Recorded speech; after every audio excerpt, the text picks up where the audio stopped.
Kap Tukon Chu, Mark Anthony P. Gasti. I am a graduate of Bachelor of Industrial Technology, major in Food Technology 2015, Diploma in Teaching 2017 at Iloilo Science and Technology University, Miaco Campus. I am a LET passer of September 2017 with SLRTC and Gurung Pinoy as my review center. Currently, I am a foreign language teacher at sa Pitongson School, Nakonsi, Tamarat, Thailand. I have been teaching here since 2018. Now, my positive experience with SLRTC Gurung Pinoy is during that time, I need to be out of my classes because I have a sick mom and a sick dad, which were admitted at Devon Doctors Hospital, so I need to travel back and forth. Now, Mame and Sir Ram, they will be sending me review materials, video clips, or any related articles which will help me in my review. They will also teach me and pray for me that I will be going to ace my LET examinations. Now, they're really committed to their advocacy, which is to help all aspiring educators to fulfill their dreams of becoming a licensed professional teacher. Their compassion to prepare you mentally, spiritually, emotionally, and physically is beyond words. SLRTC Gurung Pinoy is the right choice for you to ace your LET examination. Subscribe, Gurung Pinoy. Cup and cup.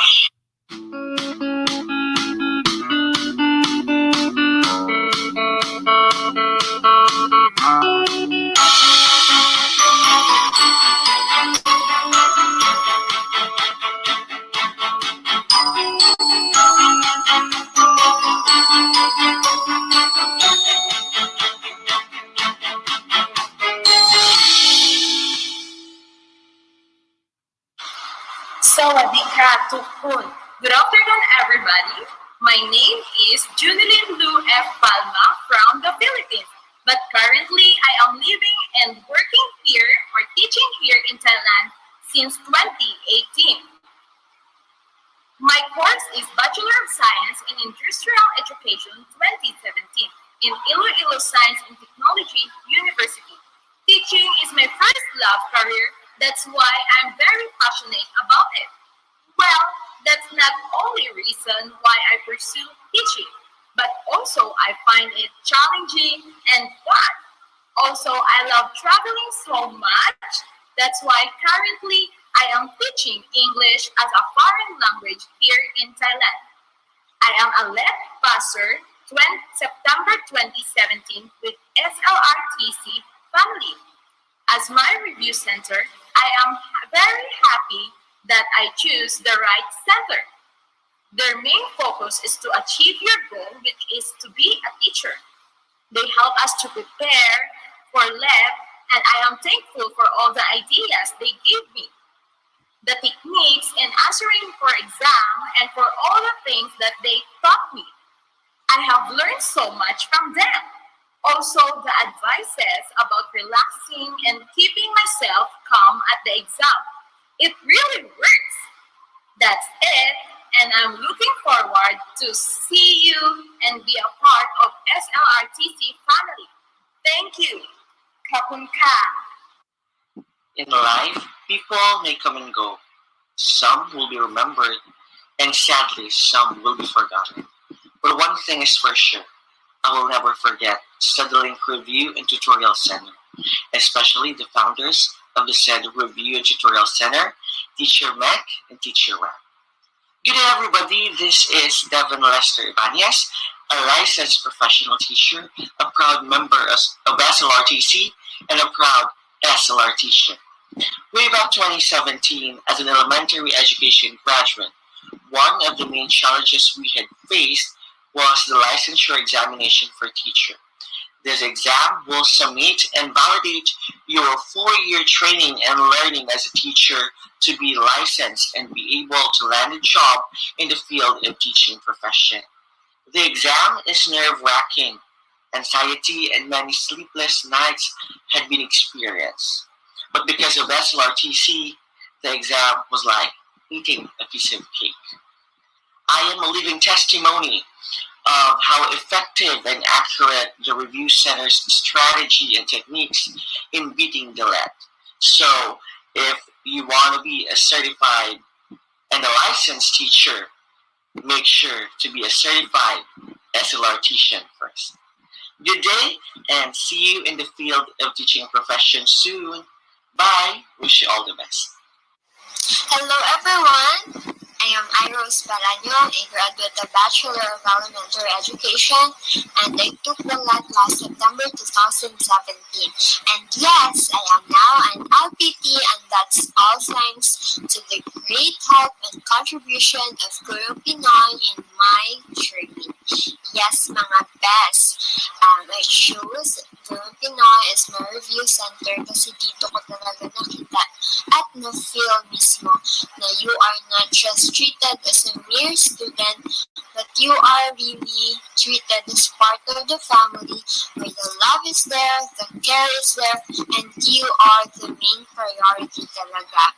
The management, the professors, and the teachers are very professional, very dynamic, and well esteemed. I really learned a lot from the review center and during my review. Kasi po, na-refresh talaga yung mga learnings ko all throughout my educational journey at malaki talaga ang naitulong during the actual board exam. Lumalabas po talaga yung mga tinuturo nila dito.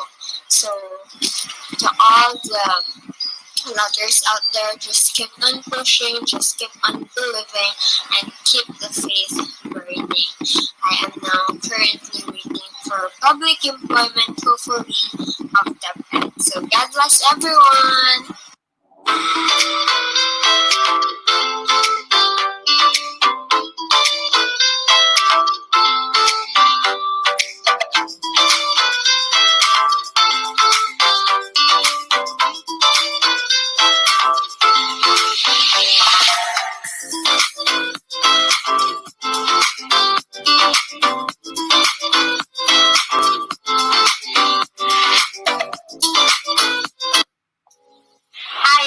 Lazaro.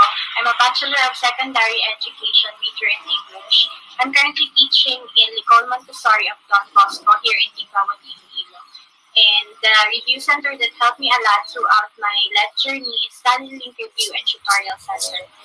I can say that choosing a review center requires a lot of careful thought since it is every taker's goal to pass the exam. And I did the right choice by choosing SLRTC. First, because they provided us with promising lecturers from different famous universities here in Iloilo. All the lecturers were amazing. They made us feel less pressured because they made the atmosphere educational was fun. And their teaching techniques was easy to keep in mind and very smooth. Secondly, Study Link Review and Tutorial Center provided us with volume of lecture notes which developed our critical and analytical thinking skills, especially in ProfEd, because all the questions in professional education are situational and the answers were very tricky. And lastly, the review staffs were very accommodating. They addressed all our concerns and queries promptly, and they made us feel motivated. So I think it is a good choice to choose SLRTC as your review center in the future, especially now that they are willing to adopt the new normal. I think all the new enrollees will enjoy the quality review that the quality gives. So kudos to Team SLRTC. أجهزة إلكترونية أخرى يرجى إبلاغ أحد ملاحي المقصورة.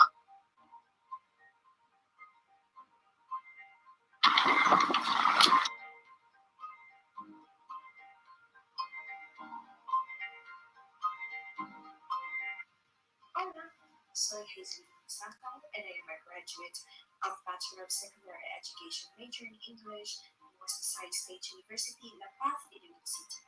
I took the licensure examination for teachers in 2018 and became a licensed professional teacher with the help and effort of Study Link and Guru Pinoy. Llevo 2 años trabajando como auxiliar de conversación en un colegio en el sur de Madrid y he estado en más de 10 ciudades españolas distintas.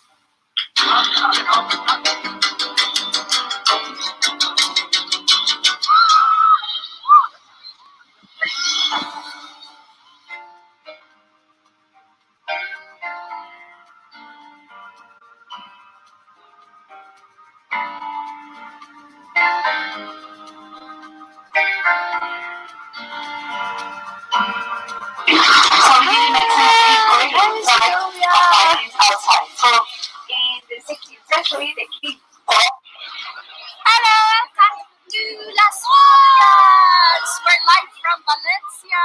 Yes, and here are your hosts for this program.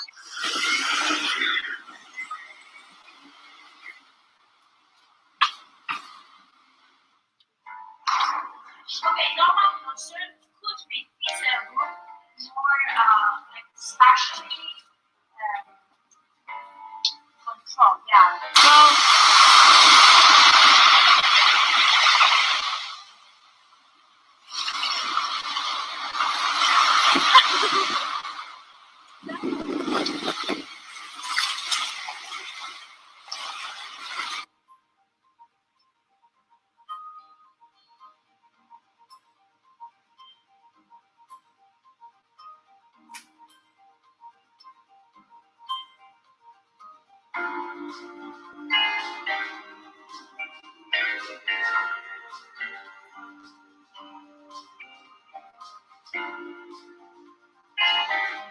My first encounter with the SLRTC family was unplanned but rather wholesome. I was selected to be one of the participants for the quiz bay on the orientation day, representing WVSU main campus. So that's how my SLRTC star began. My review days went great and effectively. Though I missed several classes where I need to go to Manila to process my visa, Ma'am Meg and Sir Ram would still hand me over the materials to assure that I won't lose track of the review timeline. The entire review days didn't only involve lectures and exams, but there were also days when we tend to enjoy ourselves with the company of our newly formed friends from different colleges and universities. One of those days was the acquaintance party when I got selected to represent my class, the Team Piaget, for a pageant in which I won the Best in Talent and the second runner-up. The full support of my team were overwhelming, from making my gown out of recycled materials to the date of the pageant itself, made me face one of my worst fears in life, which is stage fright. My favorite ones were predominantly those days when we have guest teachers in the center who are fun and humorous, since they would reduce the existing tension within ourselves and in class as well. Studying and Gurong Pinoy enabled and drew out the best of my capacity. I know that the pressure is indeed mounting as you edge closer to the licensure exam, but as long as you are with their care, the ideas and learning will flow in naturally. Couple it with faith and determination, and surely you will grasp success. Thank you, SLRTC and Gurong Pinoy, and may God bless you all aspiring teachers. Adios y hasta luego.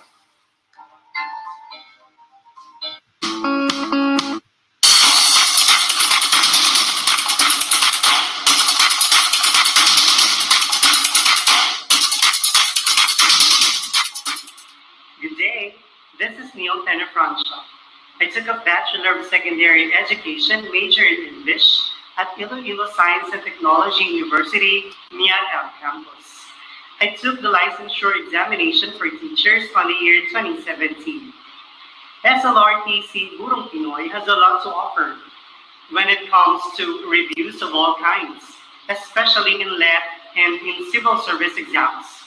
All the discussants are enthusiastic and fun, which makes our review sessions learning while enjoying. They also offer free final coaching and very updated reviewers in the low cost. With all this, I could really say that SLRTC Gurong Pinoy is the best review center for you. I am currently employed as Teacher 1 at Sigbawan National High School, teaching English 7 and 10. Let me end this by saying, delight yourself in the Lord, and He will give you the desires of your heart. From Psalm 37, verse 4.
All right, and we are live for another edition of our GenEd and ProfEd discussion. Good evening po sa inyong lahat back there in the Philippines.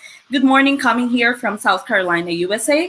I'd also like to greet all those people who are watching us from all over the world. For example, we have Ma'am Cecil Yulogo from Doha, Qatar. Okay, so thank you so much po for watching us.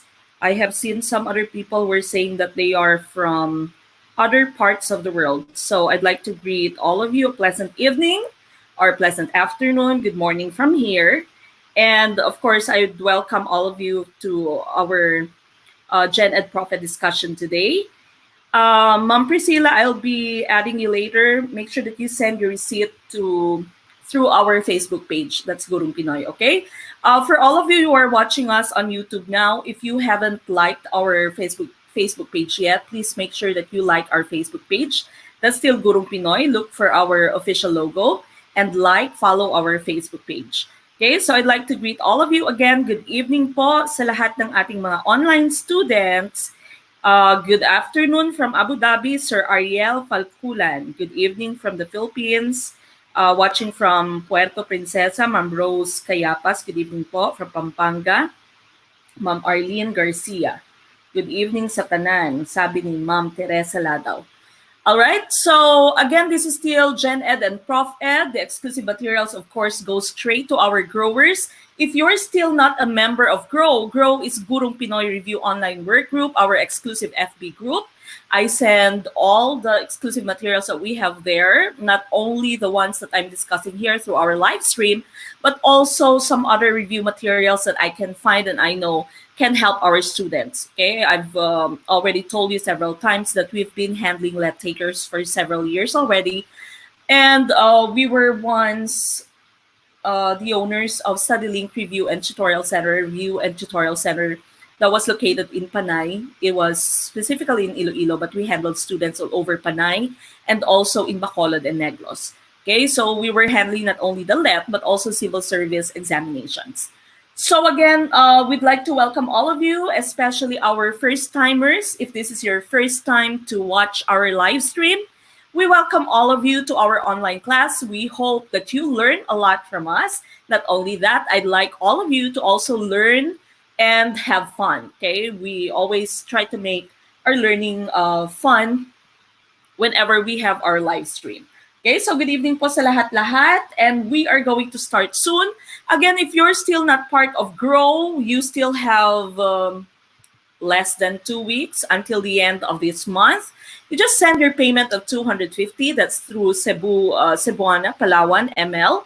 The name is there. That's my sister-in-law who's back in the Philippines. So that's why you need to send us your receipt through our Facebook page, Gurung Pinoy, so that we can add you to GROW, okay?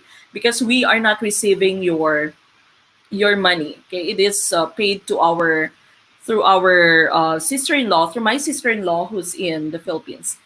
All right, so again, the payment for GROW is very cheap. It's only 250. That's for GenEd and ProfEd, GROW, and your exclusive materials, of course. Okay? Now, again, our live stream schedules for the entire month of July is Tuesday, Thursday, Saturday, 7 p.m. Okay, so tonight, it's 7 p.m. on Saturday in the Philippines. Of course, the next lesson that we are going to have, the next classwork that we're going to have would be on Tuesday. Okay, so good evening, Philippines, good morning, USA, and good afternoon in the UAE, sabi ni Sir Roger Mark Lucaban. Okay, Nara Palawan. All right, so a lot of you are in the Philippines, okay? But of course, we'd also like to welcome those of you who are watching from all over the world. Okay, so I think we are all ready. But before that, please do like this video. Please like this video first before we start. Please like this video before we can all start. Just click the thumbs up button there. Hi, Ma'am Nida Ortega Vlogs. Good evening po. Welcome po sa ating live stream. Again, please like this video before we can all start. Hi, Sir Rex Pin, watching from Iloilo. Sir Rex is our former student. Now he's also already a public school teacher. Sir Rex, I'm still waiting for your video. Okay, so make sure that you send us your testimonial video. Okay, so we start. Again, this is GenEd 15 items, ProfEd 15 items. Make sure that you have your notebook with you and that you are with us 100% of the way. And it's time for us to learn now. Okay, so we start with question number 1 for GenEd.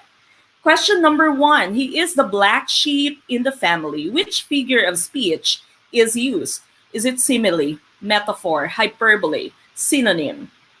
Okay, what's the correct answer for question number 1? Good evening po, Mayora Mercy Grace Gayo.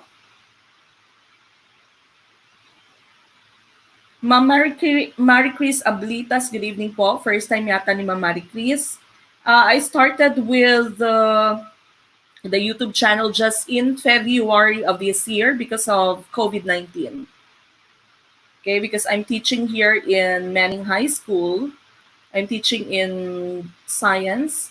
I'm teaching science high school in Manning High School, South Carolina.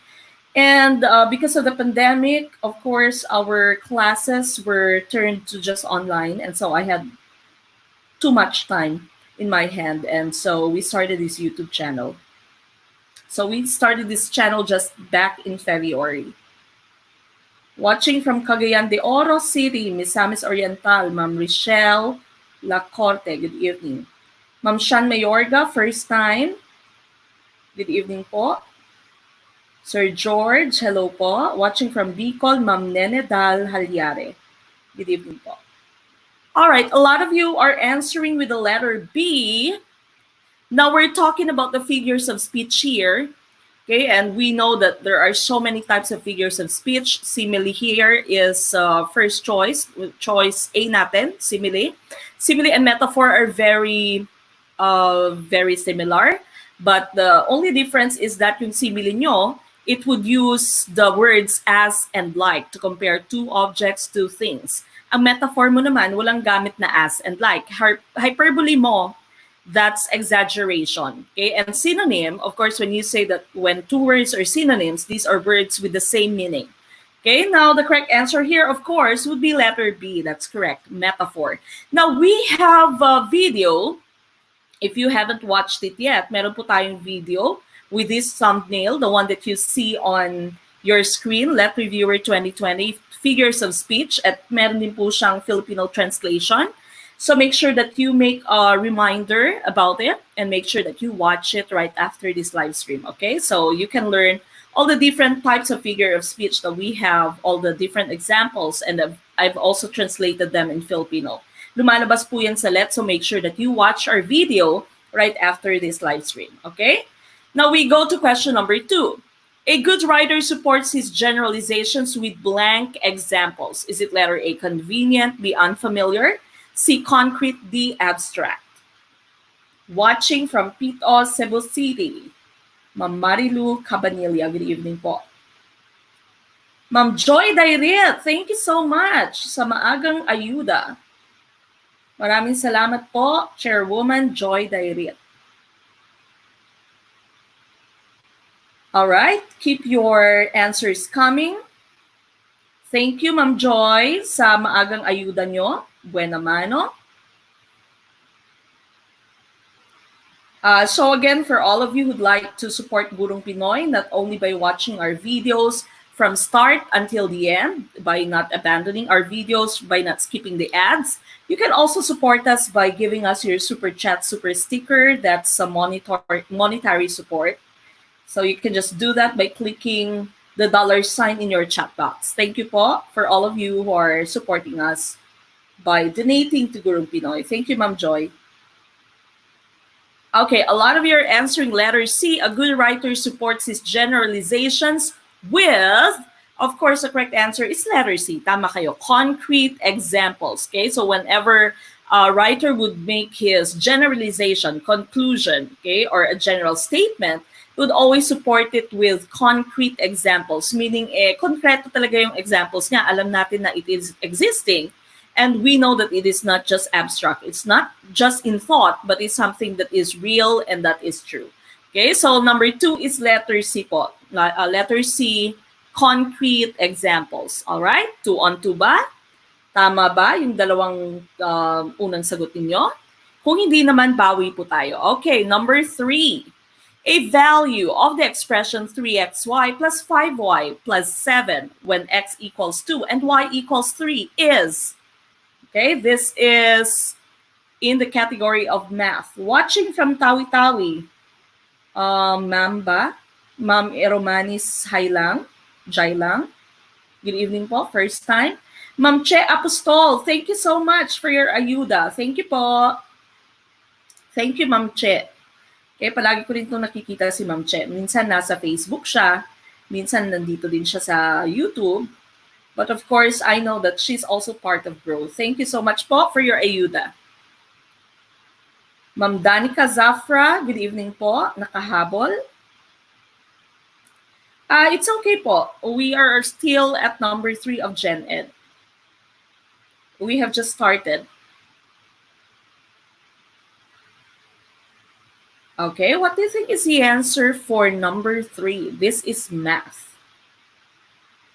Okay, now remember that in math, in GenEd, now for all of you who are first-timers, those of you who are going to take the LET for the first time and maybe you still do not have any idea about the LET po, if you are a B.Ed graduate, then the LET is just going to be your GenEd and ProfEd. So you'd usually be asked to come to your review, to your testing center before 6:30. So the exam will start at 8 o'clock, but make sure that you come prior to that, hours before that. So before pa lamang po, habang hindi pa schedule nyo for the LET, ay i-visit nyo na po yung inyong school assignment. Okay, so ilalabas po nila yung school assignment nyo, usually a week before the actual exam. Or sometimes, if they cannot show you, if they cannot post it, then you may also call the PRC. Okay, so then before the actual LET, make sure that you visit your school assignment. And then on the day of your exam, make sure that you are hours earlier than the exam. Okay, the exam would be 8 o'clock. Okay, but before that, usually po, mga 30 minutes before 8 o'clock, at 7:30, kino-close na ng inyong mga proctors yung room. Okay, so hindi na kayo makakapasok. Alright, so if you are a B.Ed graduate, then of course, your exam would only be GenEd and ProfEd. Wala nang content courses. Before, meron pa tayong content courses. Meron pang parang major yung B.Ed natin. Ngayon, GenEd and ProfEd na lamang. Now, remember that your calculators are no longer allowed for GenEd. Yung allowed na lamang ngayon for calculation would be math, and that's going to be only for their majorship, pag math major ka. So, GenEd and ProfEd, and the proctor is going to give you the test for GenEd at 8 o'clock, and dire-diretso na po yan hanggang 1:30. So 1:30 hanggang sa matapos niyo ang inyong ProfEd. Okay, so right after you hand your GenEd na test sa iyong proctor, ibibigay na kaagad sa inyo yung inyong ProfEd na test. Now, hindi nyo na po mababalikan yung GenEd na test nyo pag nabigay na sa inyo yung ProfEd. So make sure na sigurado na kayo sa mga answers nyo sa GenEd bago nyo ito ibigay sa inyong proctor para mabigyan na kayo ng ProfEd nyo. Okay? So make sure that you don't skip any of the items that you have to answer.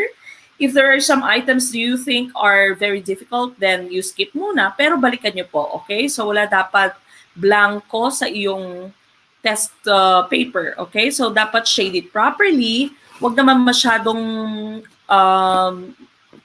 madiin yung shading mo na nasisira na yung papel mo, no? Hindi din masyadong light dapat. So, dapat Mongol number 2, usually na sinasabi, nire-require. Okay? So, make sure that you know how to shade it properly and make sure that you know how to answer the questions. Okay? So, I'm always telling my students, magsimula kayo sa mga questions na sigurado kayo na tama yung sagot. At balikan nyo lamang yung mga mahihirap na sagot. Pero make sure that you go back to all those questions that you skipped. Now, Governor Miguel is asking, saan po pwede magsulat ng computation? Po pwede nyo pong isulat sa inyong test questionnaire. Doon sa may mga questions po kayo, po pwede po doon. Pero dapat yung answer sheet nyo is clean. Okay? So, shading lamang sa answer sheet nyo, yung important information lamang. Pero yung mga computation nyo po, pwede po dun sa questionnaire. Okay, so again, if you are a B.Ed graduate, then you are going to have just GenEd and ProfEd, dire-diretso hanggang matapos yung time allotted for you to take your LET.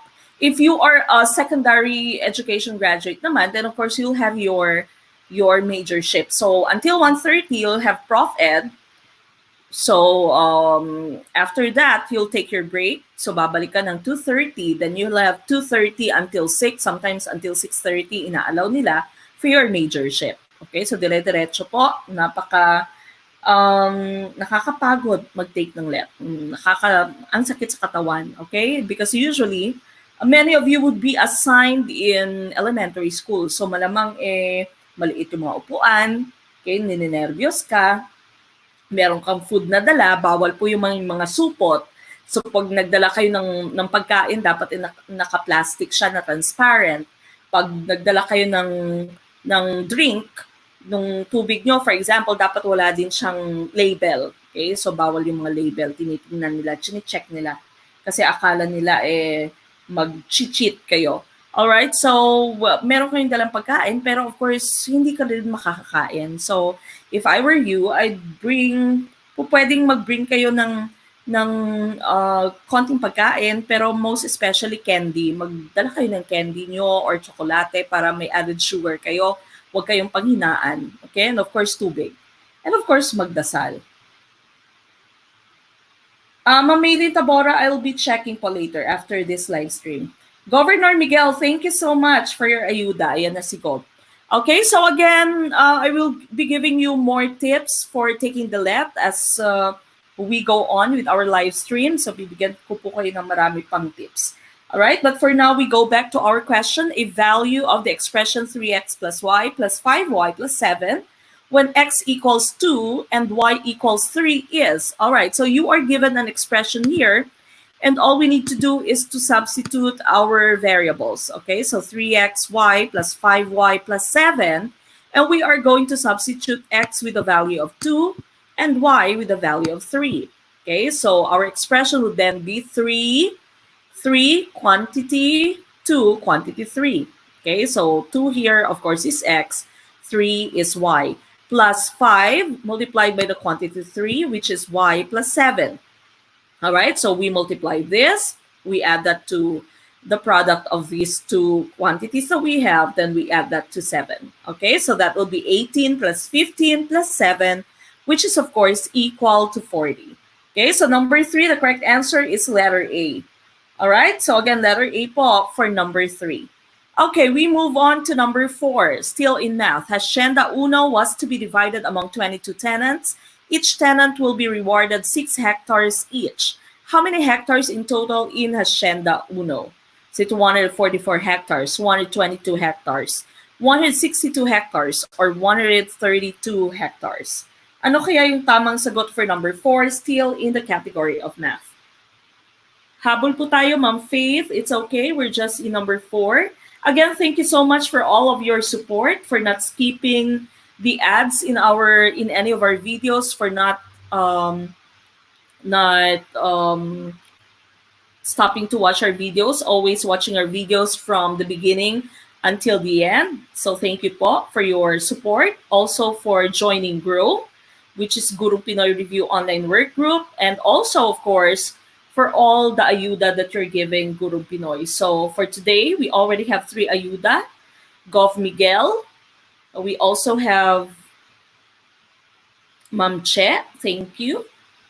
And ang ating Buweda Mano for tonight, that's Ma'am Joy Dairit. Thank you so much po sa lahat ng mga nagbibigay ng ayuda sa Guru Pinoy. Okay, now a lot of you are answering with the letter D. Tama kaya yung letter D? Ayan na naman yung D. Congressman Migs the Great, thank you din sa iyong ayuda. Thank you po, Congressman. Thank you so much. All right, so going back to our topic here, to our question here, we have Hacienda Uno, and it's going to be divided among 22 tenants. Each tenant will be rewarded 6 hectares each. How many hectares in total is Hacienda Uno? Okay, so you have 22 tenants, and each of your tenant is going to receive 6 hectares. Okay, so that means you simply multiply 22 by 6. and that would give you the answer of 132. So that means D is the correct answer. Okay, so letter D, 132 hectares is correct. Okay, so that's for number 4. We proceed to question number 5, still in math. What is the total length of the clothing materials if there are 7 and 2/10 meters and 15 and 4/5 meters available? Okay, is it letter A, 23 meters, letter B, 18 and 1/4 meters, letter C, 18 meters, or letter D, 18 and a half meters? Okay, so what do you think is the correct answer for question number 5? Oh, thank you so much for your ayuda, ma'am, sa aking beautiful friend, ma'am PH USA Guro. Thank you sa iyong padulyar early in the morning here in South Carolina. Maraming salamat po. Make sure that you also check her YouTube channel, that's PH USA Guro. She also has her YouTube channel. She is posting videos on travel vlogs here in the US, also some cooking. Okay, so make sure that you also try to visit the YouTube channel of my good friend, PH USA Guro. Okay, thank you for your ayuda. Mayora Mercy Grace Gayo, thank you. Ayun na naman yung ayuda ni Ma'am Mercy Grace, ni Mayora. Kada live stream natin ay may paayuda si Mayora Mercy. Okay, thank you so much po. All right, now, Sir Rex Pin, thank you for your feedback. Again, as I have mentioned, Sir Rex was our former student, already a public school teacher. So sabi ni Sir Rex Jan, question number 4 is an actual question in last lab in 2017 under GenEd. Okay, so I've been telling you all of the questions that I'm giving you are from our test banks, the actual lab questions. So make sure that you stay with us. Thank you po for your feedback, Sir Rex. Also, make sure that you try to visit his YouTube channel. Meron din YouTube channel si Sir Rex Pin, our former student, who's now a licensed teacher, of course, who's now a public school teacher. Thank you, Sir Rex. Okay, now, number 5 here is a math question. But of course, this is a very easy math question, okay? This is just addition of your fractions. So you have 7 and 2/10 meters and 15 and 4/5 meters. Okay, so you have these clothing materials available. You are just asked for the total length. So all you need to do is, of course, to add them. Okay, so you have 7 and 2/10 and 15 and 4/5. Okay, now as you can see, this is a mixed number. When you say mixed number, you have a whole number and you have a fraction. Okay, and of course, when we were studying our math in our elementary and also even in high school, when we saw this, we were taught that we are going to change this into our improper fractions. Paano nga ba mag-change dito into improper fractions? You multiply the whole number with the denominator that we have here. Okay, so you multiply your whole number with the denominator. So that would be 7 times 10, which is 70. Then you add the numerator of 2. Okay, so that's 70 plus 2, so that's 72. Then you just copy the denominator. So that gives us 72 over 10 meters. Then, of course, for the other value that you have here, that's 15 times 5. So you multiply the whole number and the denominator, 15 times 5, that would be 75 plus 4. So that gives us 79 over 5 meters. Okay, so that's 79 over 5. And then now, as you can see, our improper fractions here do not have the same denominator. So we cannot add them readily. Hindi natin madediretsyong ma-add ito since they do not have the same fractions. Okay, they are not similar fractions. They are dissimilar fractions.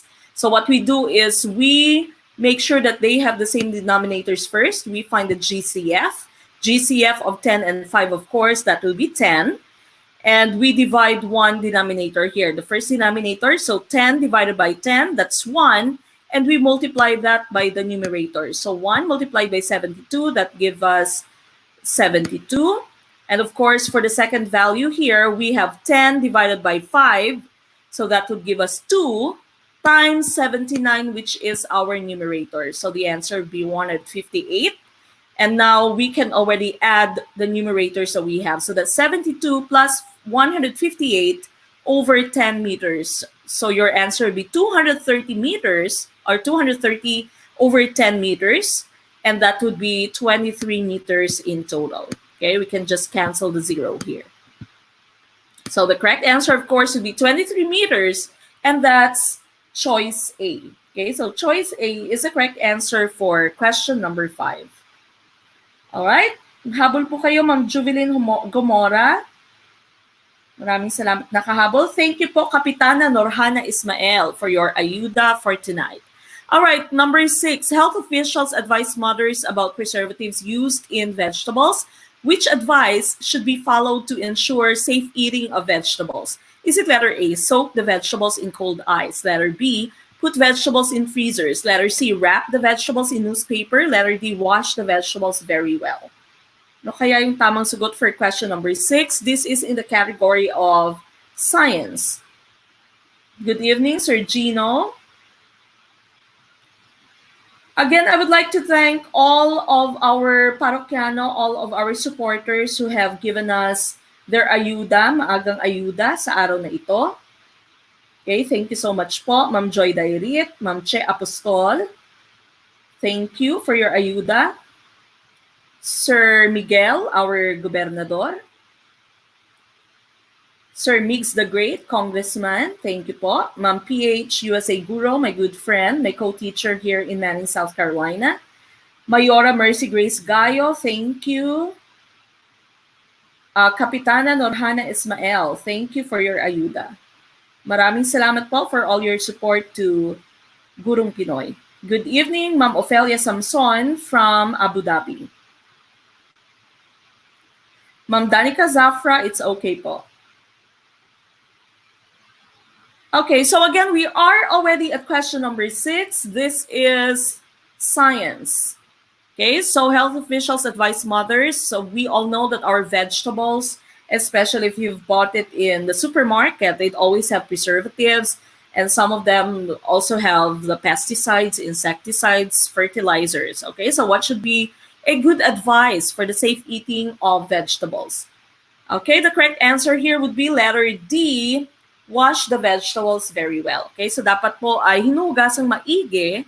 Alam natin, tinuturo ito ng ating mga HE teachers, hinuhugasang maigi itong mga vegetables natin. Okay, so wash the vegetables very well before you cook them. So correct answer, number 6, that will be letter D. All right, now we go to number 7. Category Social Studies. The loss of qualified teachers going abroad is one type of. Letter A, unemployment. Letter B, migration. Letter C, employment. Or letter D, brain drain.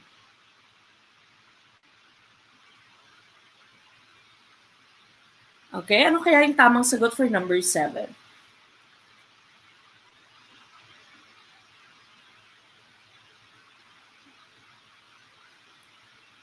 Now, we know that number 7 is really happening. So marami sa ating mga guro ay pumupunta abroad. Isa na ako doon. Okay, so the loss of qualified teachers going abroad is one type of what? So if you'd want to be a teacher teaching abroad, like me, for example, madali lamang po. Usually, they'd require, whenever you'd want to teach in another country, you'd be required at least 2 years of teaching experience. Okay, so ako po, I did not experience teaching in a public school. So hindi po ako nag-public school. My entire teaching experience in the Philippines is with Ateneo. Okay, so in Ateneo, I was trained a lot. So malaking tulong yung pagtuturo ko sa Ateneo. I was there for, before I went abroad, in my first teaching job abroad, yung una ko po teaching job abroad was in Saudi Arabia. So before going to Saudi Arabia, nagturo na ako sa junior high school ng Ateneo. Wala pang senior high school noon. And then I went to Saudi Arabia. I was teaching in an international school in Riyadh, Saudi Arabia. So I was assigned in Riyadh. That was in 2014 until 2016. And then when I went back to the Philippines, I got married, I gave birth, and then I went back to teach in Ateneo. But during that time, in 2016, I was already teaching in the senior high school, but I was only doing it part-time, just in the morning. In the afternoon, I'd be in our review center, which is Study Link Review and Tutorial Center. Nga. And then in 2018, I came here to the US. Okay, so this is going to be my third school year teaching in the same school here in the US. Okay, so going back, ano nga ba yung tamang sagot dito? The loss of qualified teachers going abroad is one type of unemployment, migration, employment, brain drain. Okay, now, ang yung migration po, lumalabas din ito sa LEP. Meron tayong tinatawag na migration and emigration. Emigration na E-M-I-G-R-A. Okay? Emigration, minsan yung migration nyo, may I-M-M-I din yung spelling nito. So, immigration and emigration. Ano nga ba yung pagkakaiba ng immigration and emigration? Yung emigration po, this is when you leave another country. Okay? When you're leaving another country. For example, emigration is a process of me leaving the Philippines. Ang immigration naman is when you go to another country to permanently live there. Okay, so that's immigration. So emigration is when you leave a country, while immigration is when you start living in another country. So they are opposite. Okay, lumalabas din po ito sa LET in social studies. But in this question number 7, this is called brain drain. Brain drain po ang term na ginagamit dito. Okay, so this is brain drain po, and that's letter D. Now, this is a very common term in social studies.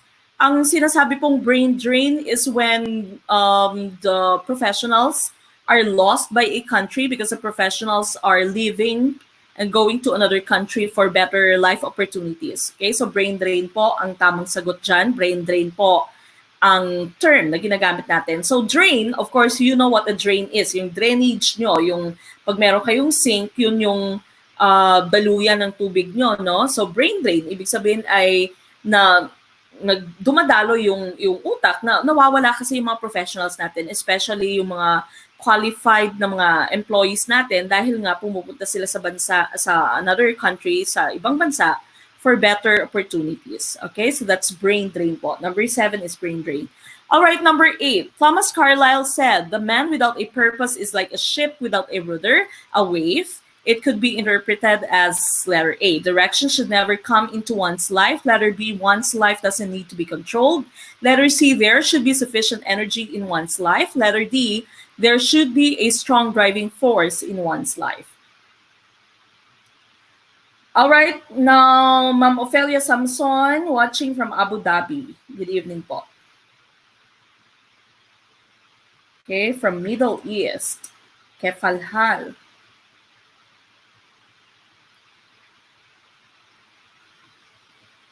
All right, what do you think is the correct answer for number 8?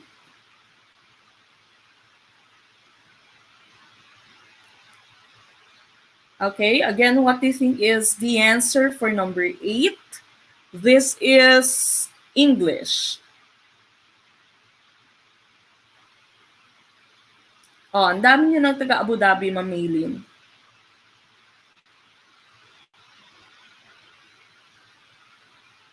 Marami ding teaching opportunities dyan sa Middle East. Okay, so Abu Dhabi, Saudi especially. Sir Leonso and Joanne Channel. Shout out sa Leonso and Joanne Channel. Good evening po. He has his YouTube channel, so po pwede niyo pong puntahan si Sir Leonso and Joanne Channel. Okay, good evening po. Thank you so much for visiting my YouTube channel.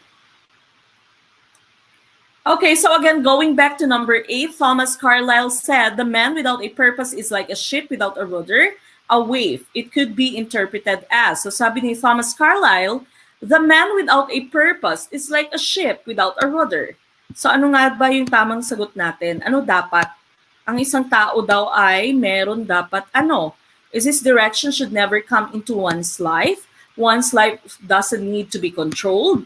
There should be sufficient energy in one's life. Letter D, there should be a strong driving force in one's life. Now, we know that the correct answer would be letter D. There should be a strong driving force in one's life. Okay? So sa ating buhay, dapat meron tayong purpose, meron tayong driving force. Para kanino ka nga ba gumigising? Yan yung sabi ng kape, di ba?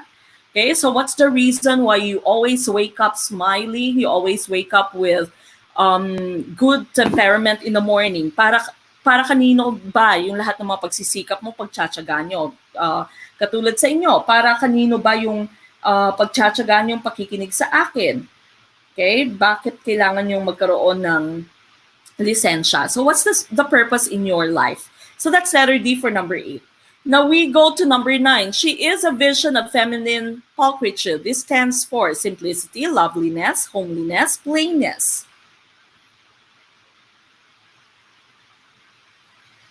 Pa-shout out daw kay Ma'am Naika, Roca, Joan, Sheila, Lily, at Ritz. Sabi ni Ma'am Danica Zafra.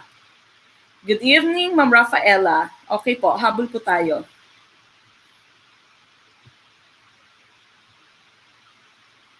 Okay, what do you think is the correct answer for number 9? This is English. Lumalabas itong question na ito, palagi lumalabas ito sa LET, lumalabas din ito lagi sa civil service.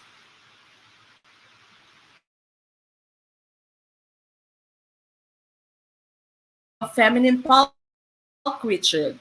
This stands for, okay, feminine pulchritude is this simplicity, loveliness, homeliness, plainness. Okay, now, if you are looking at our choices, yung A mo po, simplicity, homeliness, plainness, they are all synonyms. Okay, pare-pareho lamang po itong ibang choices mo, which leaves us with the final choice, the correct answer, which is letter B. Okay, so pulchritude po, this would mean loveliness. Kaaya-aya, maganda, that's loveliness. Feminine pulchritude, that's letter B for number 9. So again, this is a very common LET question. It's also a common question in the civil service. All right, now question number 10. She has a penchant for red accessories. This indicates dislike, fondness, avoidance, strong aversion. What do you think is the correct answer for number 10? Ma'am Kazukari, I'm not sure if you can take the LET in the States. Hindi ko po alam kung meron silang special test dito sa Amerika. Alam ko meron sila Hong Kong and meron sila sa iba pang Asian countries. I'm not sure if they are giving it in the US. You might have to inquire po through PRC.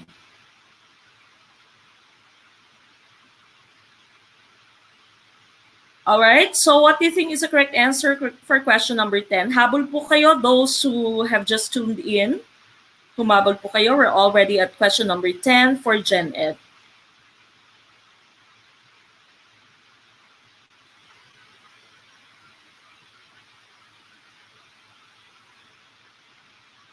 Pa-shoutout po, PL Mar. Anong PL Mar? PL Mar? Sabi ni Ma'am Naika Roca. PL Mar yan?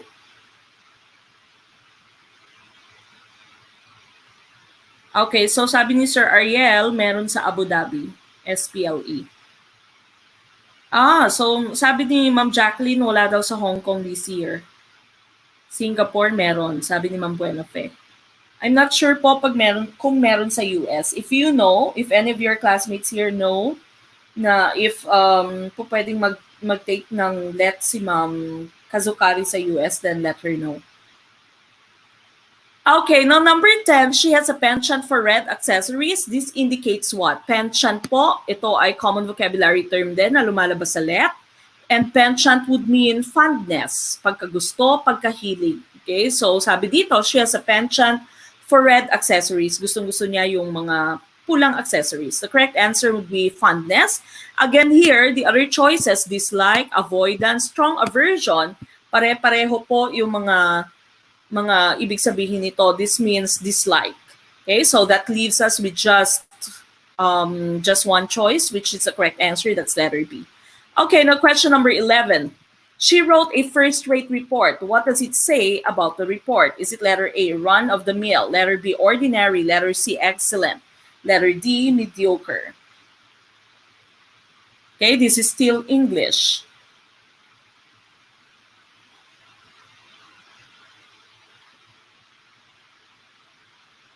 Okay, so P Sod na Marikina. Good evening po.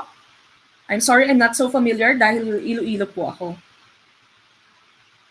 Okay, so that's PLM. Pamantasan ng Lungsod ng Marikina. Maraming salamat po for tuning in, lahat ng mga taga-PLM. Laban lang po, sabi ni Ma'am Naika Roca. Please do share our videos to all of your batchmates, all of your classmates, all of your friends, para mas marami pa po kayo dito.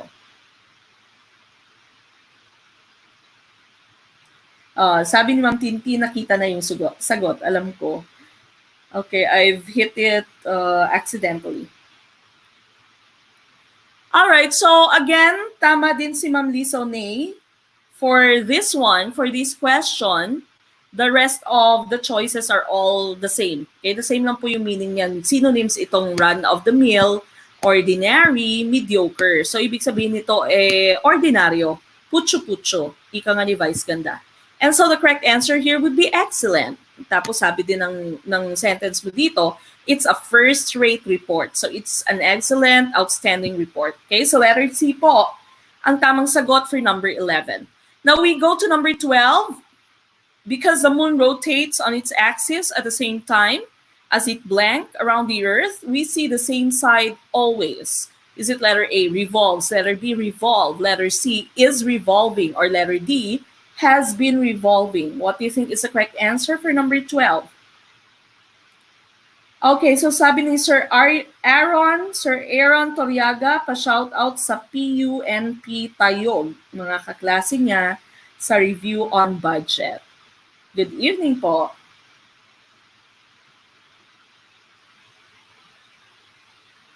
Pa-shoutout mga taga-Iloilo.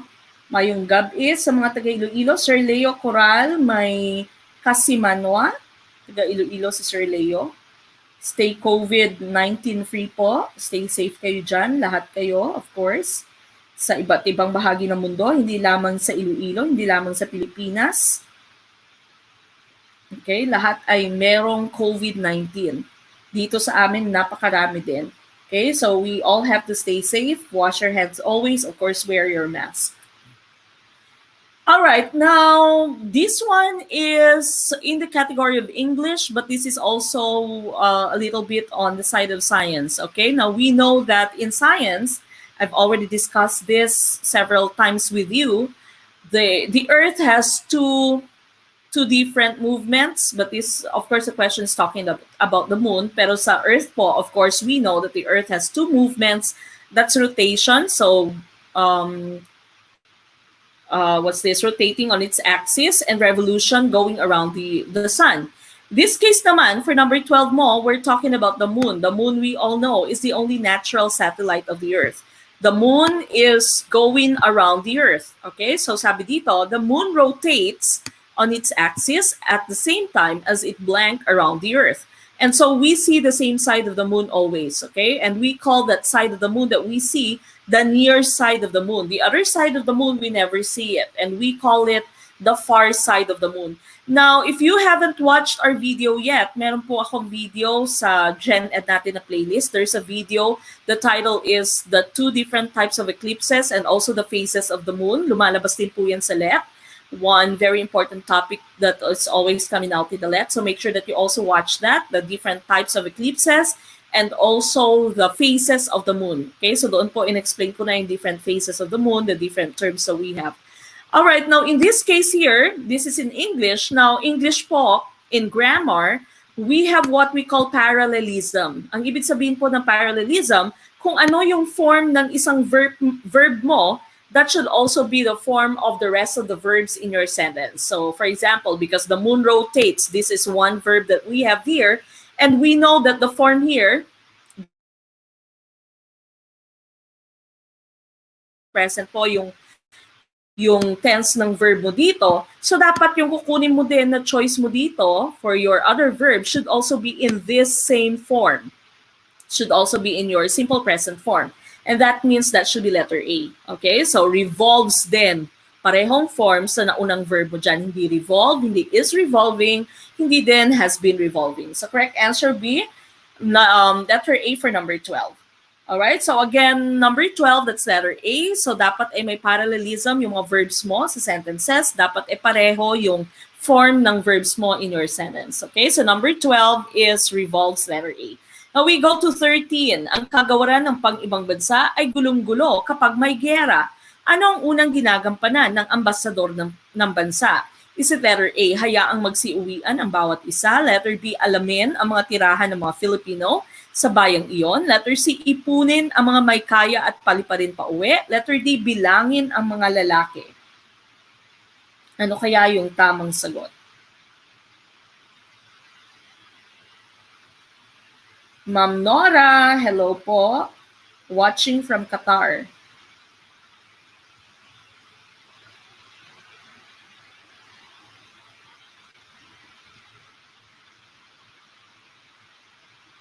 Maayong gabi from Agusan del Sur, Ma'am Shirley. Good evening, Sir Ed. Ay, welcome po. First time ni Sir Ed. We welcome you to our online class. Thank you po for watching the videos. Ma'am Gia from Bicol.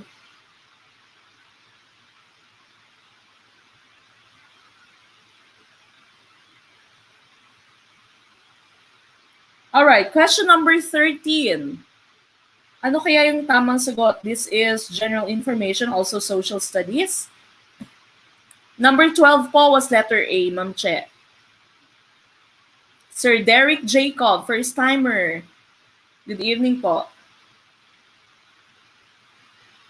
Okay, so sabi dito ng ating 13, ang kagawaran ng pang-ibang bansa, so this is your DFA, no, Department of Foreign Affairs, ay gulong-gulo kapag may gera, hindi lamang kapag may gera, kapag merong mga sakuna. Okay, so chine-check din ng ating DFA, no, especially kahit ngayon sa COVID. Alam natin na maraming pinauwi at tinulungan ng ating DFA para makauwi, OWA, at iba pang kagawaran ng ating gobyerno. Okay, so anong unang ginagampanan ng ambasador ng bansa kapag may gera? Hayaang magsiuwian ang bawat isa, alamin ang mga tirahan ng mga Filipino sa bayan yon, ipunin ang mga may kaya at paliparin pa uwi, or letter D, bilangin ang mga lalaki. Now we know that the correct answer here, of course, would be letter B. So they check kung merong mga nasaktan, they check kung nasaan yung mga tirahan ng mga Pinoy. Okay, so that's letter B. Letter B po ang tamang sagot for number 13. Okay, now, before we go to the last two questions that we have for GenEd, I'd like you to please send me your scores. Out of 13, ilan na po yung tamang sagot nyo? Ma'am Faith is also from Bicol. Good evening po.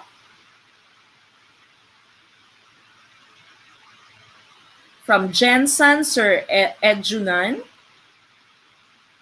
From Jensen. Okay, so 11, 10, 13, 12, 11, good job. 13 out of 13, Gov. Ang galing.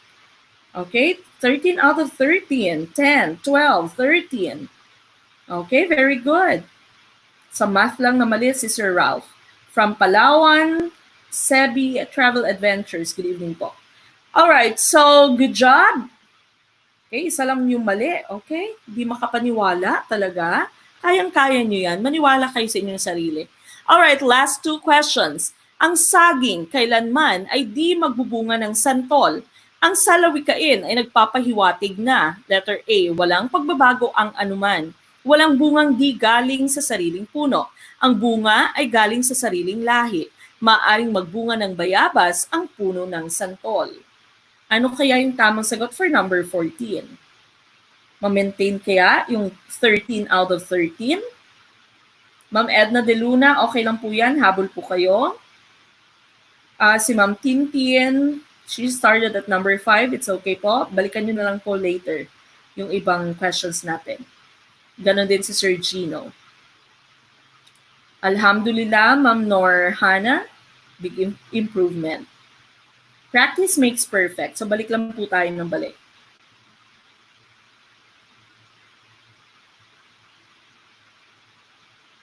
Okay, what do you think is the correct answer for number 14?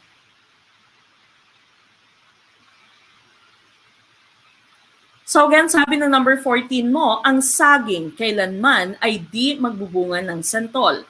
Ang salawikain ay nagpapahiwatig na walang pagbabago ang anuman, walang bungang di galing sa sariling puno, ang bunga ay galing sa sariling lahi, maaaring magbunga ng bayabas ang puno ng santol. Now, sabi dito ng question nyo, ito ay isang salawikain. Now, we know that when we are saying salawikain, dapat ay hindi direkta yung pag-i-interpret nyo dito, okay? Hindi siya nagpa-follow ng, for example, this is not really talking about saging and santol, okay? So you should not be interpreting it directly.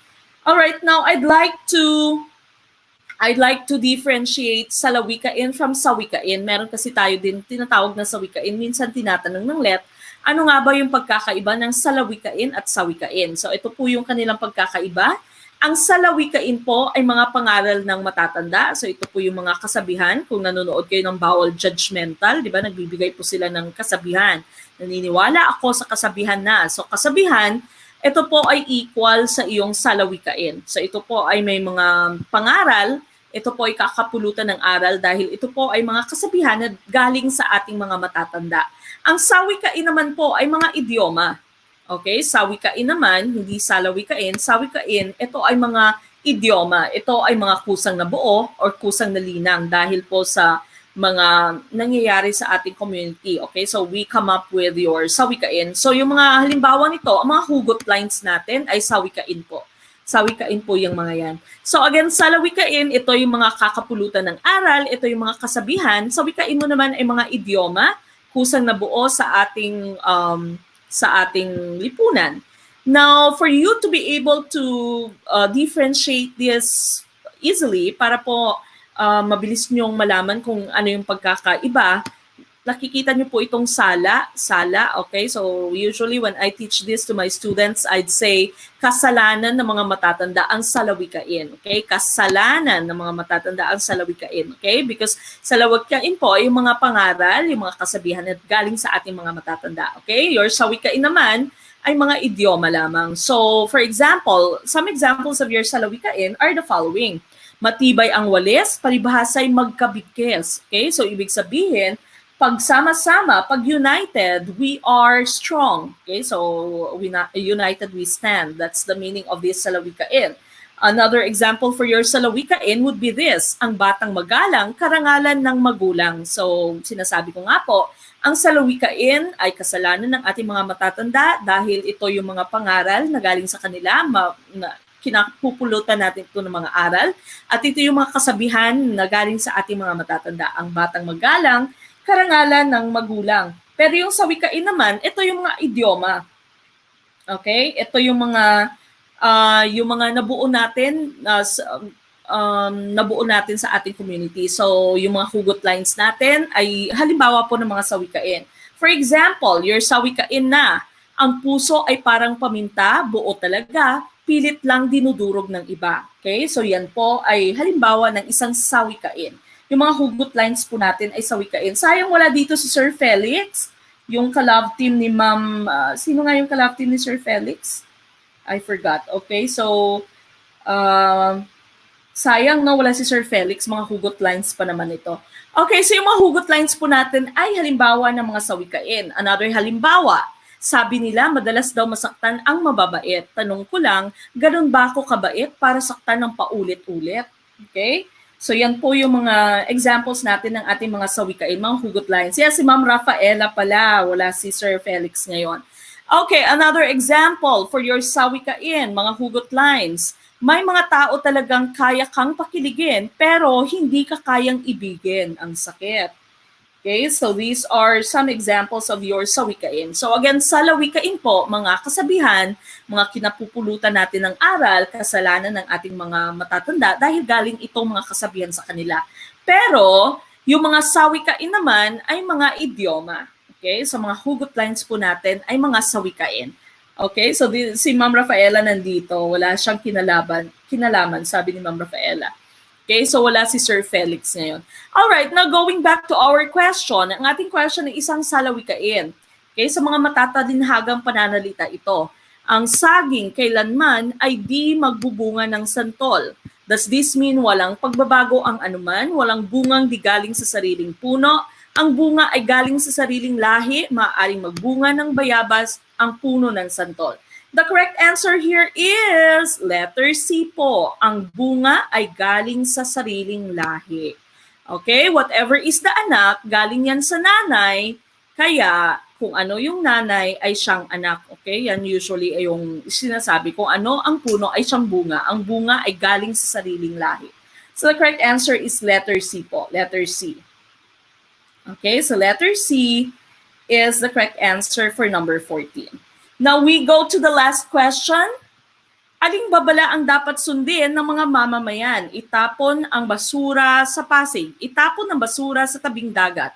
Gawin ang paghihiwalay ng mga basura. Bayaran ang buwis para ang basura ay hakutin. Last question for GenEd.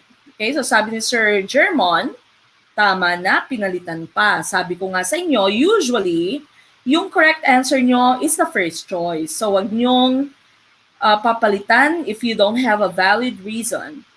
Follow your heart. Follow your instinct. So follow your heart, Ma'am Rafaela. Sabi ni Governor Miguel, ay parang may mali na.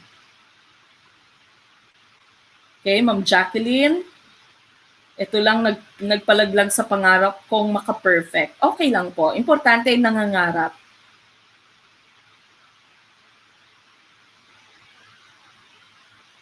Okay, ano kaya yung tamang sagot dito? Yung balat sibuyas po, ibig sabihin ng balat sibuyas, Sir Anton, this means sensitive. Meron na po tayong listahan ng mga idioma na na-send natin sa Grow. Now, if bago po kayo or karamihan sa inyo ay luma na, no? Luma na, ha?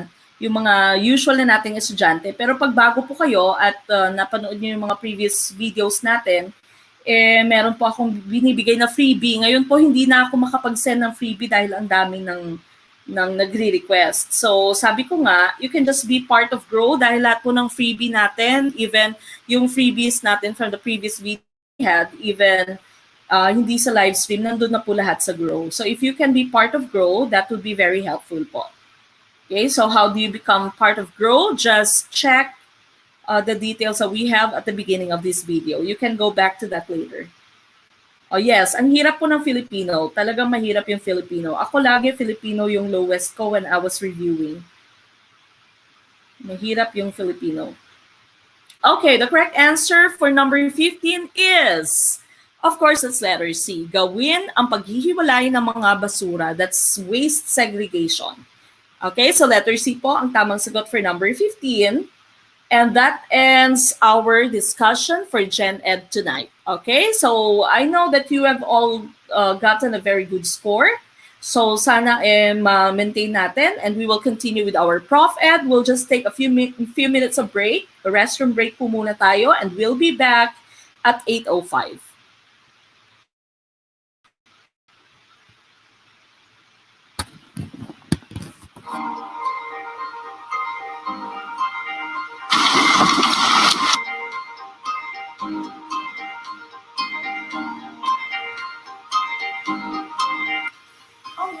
So he's in Lazaro, and I am a graduate of Bachelor of Secondary Education major in English from Massachusetts State University, La Paz, University.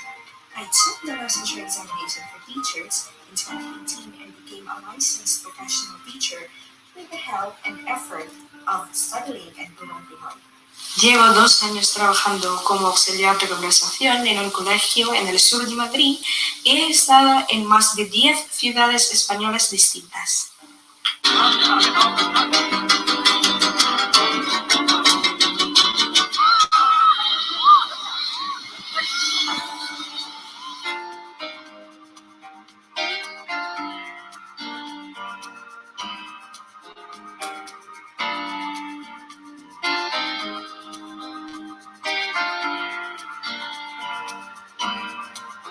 Some really makes us great inside of fighting outside. So in the 16th century, the king talked.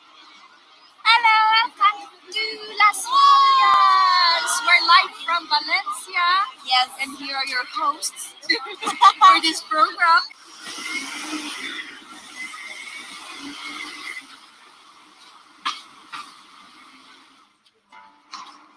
Okay, normal concern could make this room more like spatially controlled. Yeah. Well,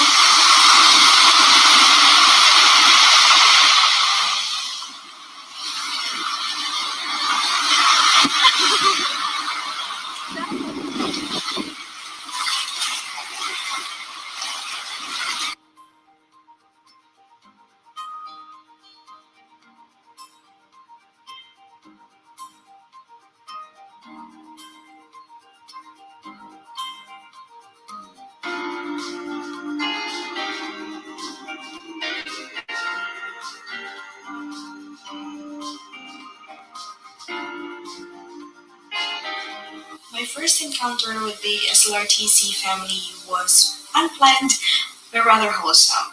I was selected to be one of the participants for the quiz bay on the orientation day, representing WVSU main campus. So that's how my SLRTC star began.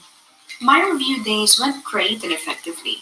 Though I missed several classes where I need to go to Manila to process my visa, Ma'am Meg and Sir Ram would still hand me over the materials to assure that I won't lose track of the review timeline. The entire review days didn't only involve lectures and exams, but there were also days when we tend to enjoy ourselves with the company of our newly formed friends from different colleges and universities.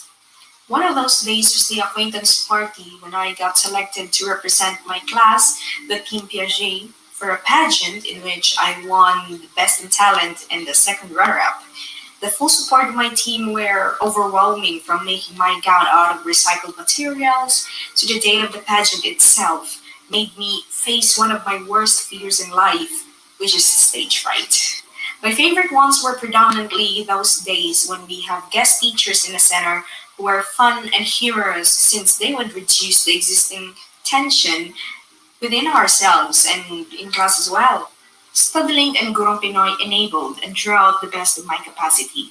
I know that the pressure is indeed mounting as you edge closer to the licensure exam, but as long as you are with their care, the ideas and learning will flow in naturally. Couple it with faith and determination, and surely you will grasp success. Thank you, SLRTC and Gurong Pinoy, and may God bless you all aspiring teachers. Adios y hasta luego.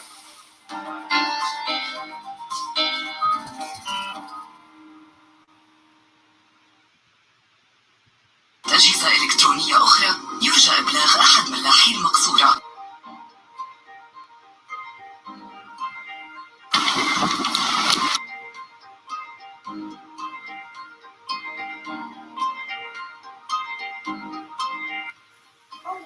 So he's in Santo, and I am a graduate of Bachelor of Secondary Education major in English and was assigned State University, La Paz, University.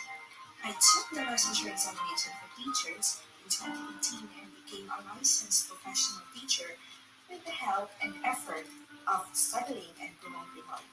Llevo 2 años trabajando como auxiliar de conversación en un colegio en el sur de Madrid y he estado en más de 10 ciudades españolas distintas.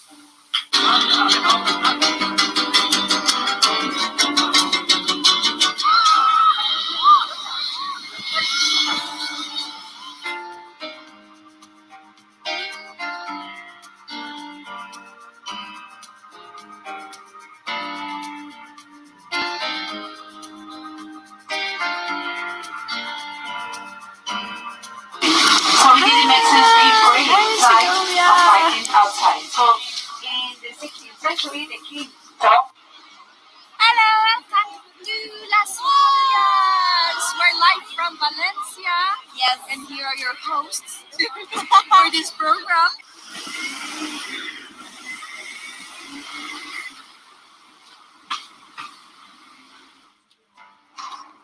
okay, normal concern could make this room more like spatially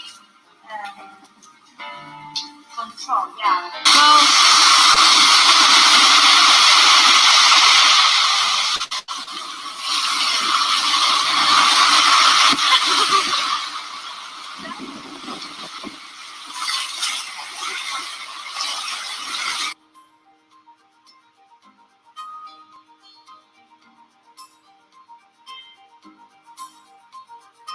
My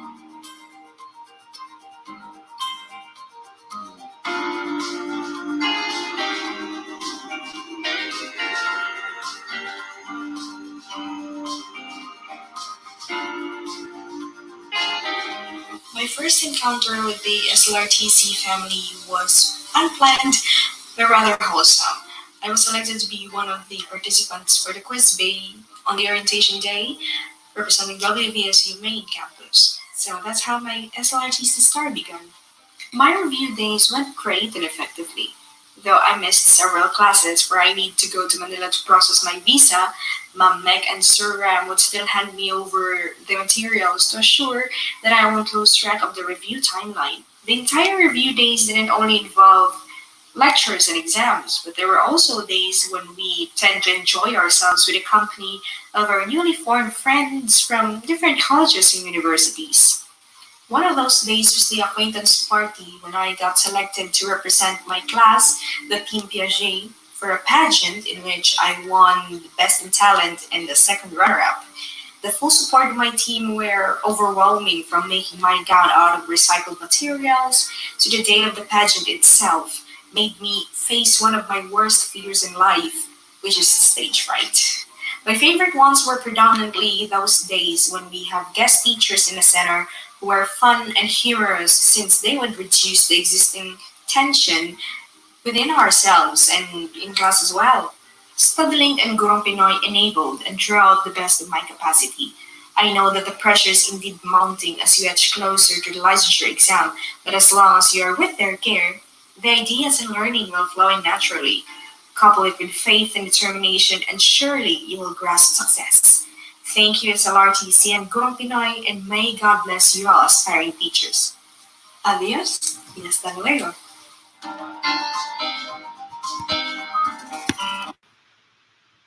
All right, and we are back. You have just watched a video from one of our alumni, Ma'am Hazel, who's currently teaching in Spain.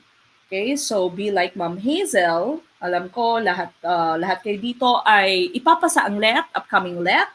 And of course, after taking the LET, you need to take the oath. Then pwede na kayo mag-apply sa mga schools natin. Okay, so pwedeng private school or public school, pwede din naman abroad. Okay? Now, we go to our ProfEd part po. We go to number 1 for ProfEd. Okay, so again, we are going to have 15 items still for ProfEd, and we start with question number 1 for professional growth. Which source of teacher performance evaluation is considered more valid and reliable considering their time spent together? Is it letter A, self-evaluation, letter B, supervisor evaluation, letter C, student evaluation, or letter D, peer evaluation? Hello sa mga taga-Pangasinan, Sir Ed, first-timer. Ma'am Annalisa, our live streams po, July 4, July 5, hindi po magkapareho. Ma'am Kurjin, habol po kayo. Sir Sunny from Malasiki, Pangasinan. Good evening po. Sir Aaron, sikreto sa pag-maintain ng boses, huwag niyo pong gamitin ang inyong lalamunan. Yung kumuha po kayo sa inyong diaphragm, hindi po palalamunan yung pagsasalita. Sa diaphragm po. So, hingang malalim.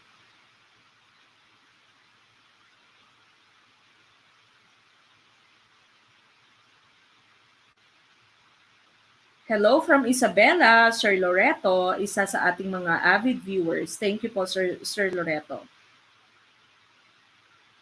From Cebu, Ma'am Medef Tanudra. Okay, now again, the question is for professional growth. Which source of teacher performance evaluation is considered more valid and reliable, considering their time spent together? This is the hint that we have. The time spent together. Sino nga ba yung palaging kasama ng teacher? Okay, is it, of course, palagi niya kasama yung self niya. Pero usually kasi yung self-evaluation, hindi naman siya usually valid, no? Meron tayong bias. Kasi pag sinabi mong self-evaluation, ikaw yung nagre-rate sa self mo. Okay, so it's supervisor evaluation. Supervisor evaluation mo usually, paminsan-minsan na naman to. Student evaluation, pag in-evaluate ka ng students mo. Or peer evaluation. Peer would mean your co-teachers. And of course, the correct answer here would be letter C, student evaluation. Okay? Because of course, teaching is for our students. And of course, we spend more time with our students. Sila yung kasama natin sa classroom. So sila yung nakakaalam kung nagtuturo ka na maayos. So their evaluation is valid and reliable. Okay? Pero yung downside naman ito, ngayon, ay kailangang maging mabait si ma'am sa mga students niya para maganda yung evaluation ng students niya. Okay? So for number 1 is letter C, student evaluation. Okay lang po yan. Kung namali kayo, habol po tayo. Bawi tayo. Number 2, one philosopher considers education the acquisition and the art of utilization of knowledge. This implies that a learner's application of what she has learned is necessary. A learner's love of art is commendable. A learner's acquisition of information is sufficient. A learner's acquisition of information has no impact. What do you think is the correct answer for number 2? Sir Loreto, tama. Good job. Ma'am Danica, tama. For number 1.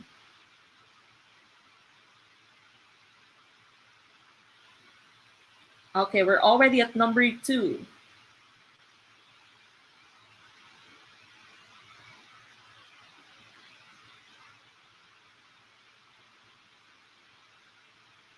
Ma'am Marica Nunez, first timer po ba? Good evening po.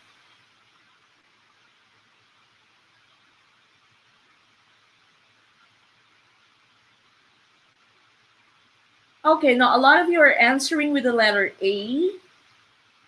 Karamihan kaya ay tama, or karamihan kaya ay mali? Okay, now sabi dito, one philosopher considers education the acquisition and the art of utilization of knowledge. So, ibig sabihin lamang nito, pag sinabi mong education, sabi ng philosopher dito, hindi lamang kumukuha ka ng knowledge, pero dapat uni-utilize mo din ito, ginagamit mo din siya. Meaning, ina-apply mo din whatever knowledge it is that you have gathered. Okay? So, dapat hindi lamang acquisition, uni-utilize mo din yung knowledge na nakuha mo. Okay, so sabi ng letter A mo, a learner's application of what she has learned is necessary. Kailangan na-apply mo ang knowledge mo. Sabi dito, love of art is commendable. Kahanga-hanga pag gusto mo yung art.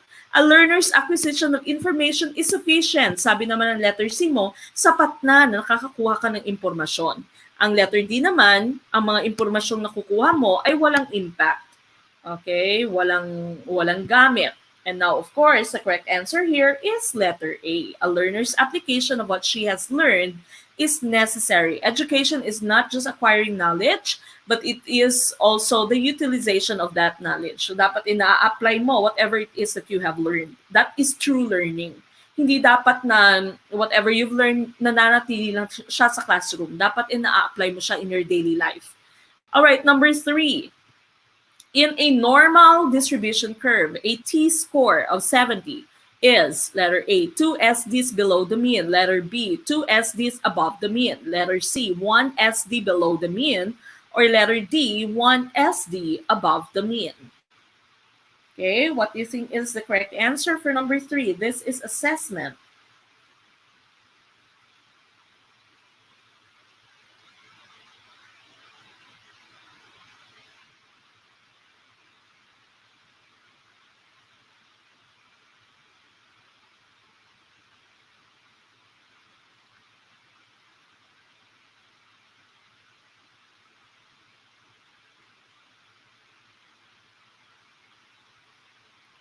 Okay, ano kaya yung tamang sagot sa number 3?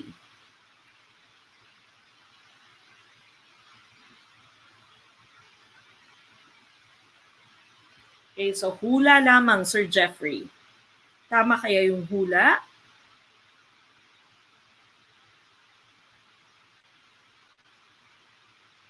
Okay lang yan, Ma'am Medeth. I am going to explain it to you later.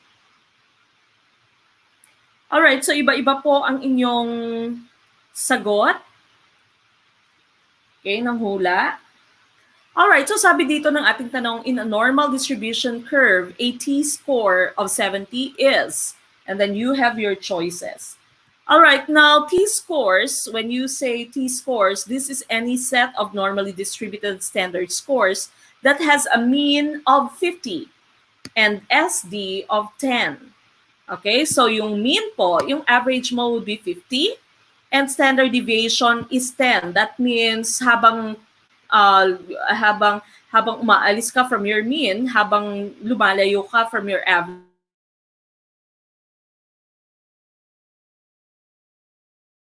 deviation is 10. Now remember, in one of our live streams, I've already shown you how to solve for your SD. Okay, so go back lang po tayo. Go back to the playlist that we have for GenEd and ProfEd live streams. Okay, so sabi dito, when you have a t-score, you have the average as 50, the mean of 50, and standard deviation is 10. So habang lumalayo ka sa mean mo, you have 10 as your standard deviation. Now, sabi dito, ang score mo is 70. So would that be 2 SDs below the mean, 2 SDs above the mean, 1 SD below the mean, or 1 SD above the mean? Now, tandaan po natin na yung SD mo is 50. So what would be 70? Okay, so if this is your normal curve, 50 of course is your mean, the average. So that means yung 70 mo is 2 SDs above the mean. That's letter B, okay? Because your SD is 10. So meaning, habang lumalayo ka sa mean mo, nagdadagdag ka ng 10. Okay, so 1 SD above the mean is 60, 2 SDs above the mean is 70, 1 SD below the mean naman is 40, 2 SDs below the mean would be 30. Okay, so the correct answer, if you have a t-score of 70, then that means it's 2 SDs above the mean, because mean in your SD is 50. Okay, so the correct answer would be letter B. All right, next. Number 4. In a study, pupils were asked about their preference for a mother country. Only 4.83% prefer the Philippines. This finding shows that several pupils don't know their country, are not sure of what they want, haven't developed national consciousness, are not national citizens. Okay? Ano kaya yung tamang sagot for number 4? What do you think is the correct answer for number 4?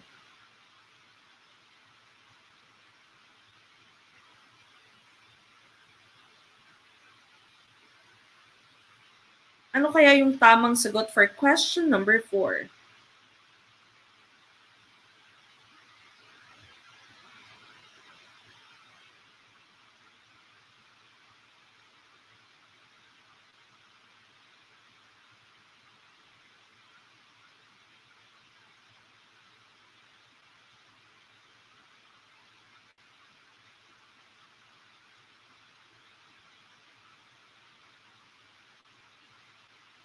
Okay, again, going back to question number 4. Okay, a lot of you are answering with letter C. Okay, letter C, and of course, that's the correct answer. Okay, so tinanong mo yung mga estudyante mo kung ano nga ba yung gusto nyong maging mother country? Anong gusto nyong country kung saan kayo pinanganak? Kung anong citizen gusto nyo? Okay? Pero 4.83% lamang sa kanila ang nagsabing Pilipinas. So that means they haven't developed national consciousness. Ayaw nila sa ating bansa. Okay? Wala pa silang love for our country. So that's letter C for number 4. Now we go to number 5. The teacher's role in the classroom according to cognitive psychologists is to... Okay, fill the minds of learners with information, make the learning task easy for the learner, dictate what to learn by the teacher's decision, help the learners connect what he or she knows with their new information from the teacher. Ma'am Miriam Pilandok, good evening po. Welcome to our YouTube channel, to our live stream. First time ba ni Ma'am Miriam?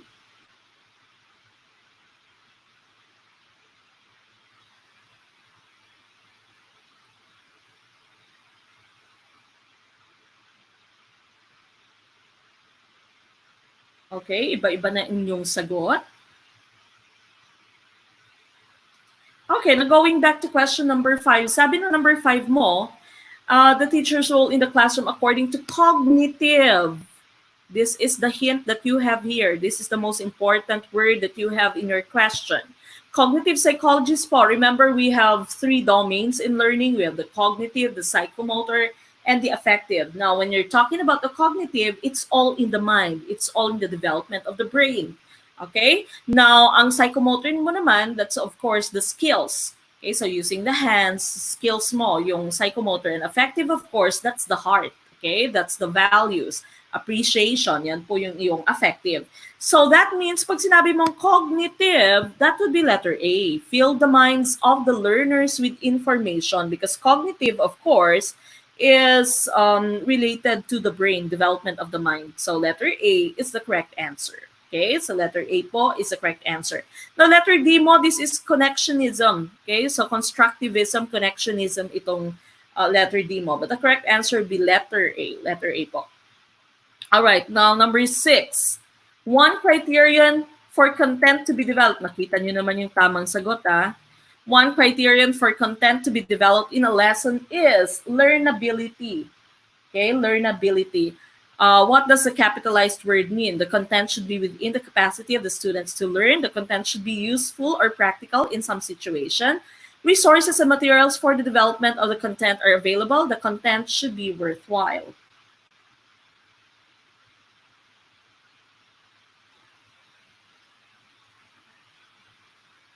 Bonus. Sabi ni Sir Loreto, bonus. Ma'am Vanessa, bonus. Okay, nakita nyo na. The tamang sagot, of course, dito is letter A. And I think nakita nyo na to, nakita nyo na rin to sa previous live streams natin, no? Na meron na ding similar question or the same question sa ating number 6 in our previous live streams. Okay, so the correct answer is letter A. Learnability, of course, when you say that the content is learnable, that means kaya ng capacity ng inyong mga estudyante. All right, so number 6 is A.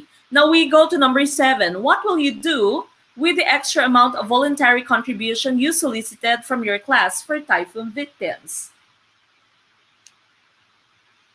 Okay? Ano yung gagawin mo? Nangolekta ka ng contribution para sa mga biktima ng typhoon. Okay? This is very uso in public schools, sometimes even in private schools. At merong sobra sa iyong nakolekta. Will you send extra contributions for their own needs? Return the extra amount to them, buy some snacks, and distribute them to your pupils. Use the extra contribution to buy visual aids. Ano kaya yung tamang sagot? Now, remember, I've told you, whenever you take the let, the teacher is ideal. Si teacher po ay napaka-ideal, napakabuti, busilak ang kalooban, walang masamang tinapay si teacher. Okay, so when you're taking the let, si teacher dapat ay busilak. Okay, ginagawa lagi ni teacher ang tama according to the Code of Ethics. Okay, so sabi dito, nangolekta ka nga ng contribution para sa mga typhoon victims. Tapos, merong extra amount. So what are you going to do with the extra amount? Now, minsan kasi confused kayo. Sabi ni Ma'am Medeth, letter C kasi generous ako. Minsan kasi confused tayo sa ating sagot dahil iba-iba yung, kasi minsan kasi depende sa experience natin, no, kung anong ginawa ng teachers natin dati. So, letter A mo dito, send extra contributions for their own needs. Okay, gagamitin mo sa gamit ng iyong mga estudyante. Ibabalik mo ang extra amount sa kanila. Bibilhan mo sila ng snack. Okay, magpapakain ka sa mga pupils mo. Use the extra contribution to buy visual aids. Okay, or gagamitin mo ito to buy visual aids. Usually kasi yung nangyayari, ito no, pag may sobrang pera, sasabihin ni ma'am mo na, maglulugaw na lang ako. Okay, magluluto na lang ako at magme-merienda tayo. Okay?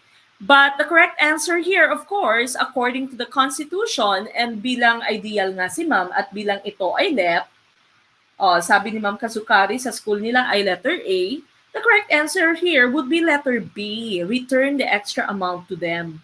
Ito yung pinaka-ideal na sagot ito. Ito yung sinasabi ng Code of Ethics natin. Sa bawal yung nangungulekta ka sa estudyante mo, ng walang pahintulot ng parents, and of course, ng walang pupuntahan yung pangongolekta mo. And of course, if there is a remaining amount, the remaining amount ay letter B. Ibabalik mo dapat sa kanila. Okay? So again, sabi nga ng LET, sa review or sa LET, dapat ideal, yung pinakamabuting gagawin ni ma'am. Hindi siya realistic sometimes, but sa LET, ito yung tamang sagot. Return the extra amount to them. Okay? So that's letter B. Now we go to number 8. The underground economy is a great help in improving the country's economy. Banana Q, kamote Q, barbecue, and the like are sold in school and other public places. Students are captive buyers. To augment her income, Mrs. Reyes is selling in school. Which of the following does Mrs. Reyes need to do?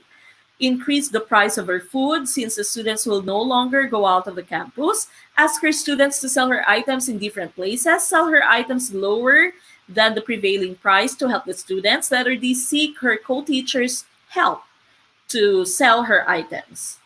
Okay, what do you think is the correct answer for number 8? Hi, Ma'am Kate Bullion. Shout out, Ma'am Kate Bullion. How are you po? She used to work with us in our review center. Welcome po sa ating YouTube channel, Ma'am Kate. And please share this with people that you know are going to take the LET.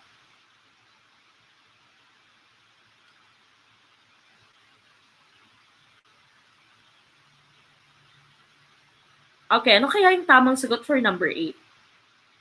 C, para mukhang mabait, sabi ni Governor Miguel. Okay, so ganyan dapat yung line of thought nyo. When you take the LET, mabait lagi si ma'am. Perfect si ma'am. Oy, Sir Loreto, birthday niya ngayon. Happy birthday po. Happy birthday, Sir Loreto. More birthdays to come. Sabi ni Sir Nap, 8C, mabait. Oy, Sir Loy, na-miss ka namin. Welcome back. Okay, so again, number 8, sabi naman dito sa number 8, si Mrs. Reyes ay maparaan dahil of course we know that sometimes the salary of teachers is not enough. So ginagawa ni Mrs. Reyes, nagbebenta siya ng banana Q, kamote Q, barbecue.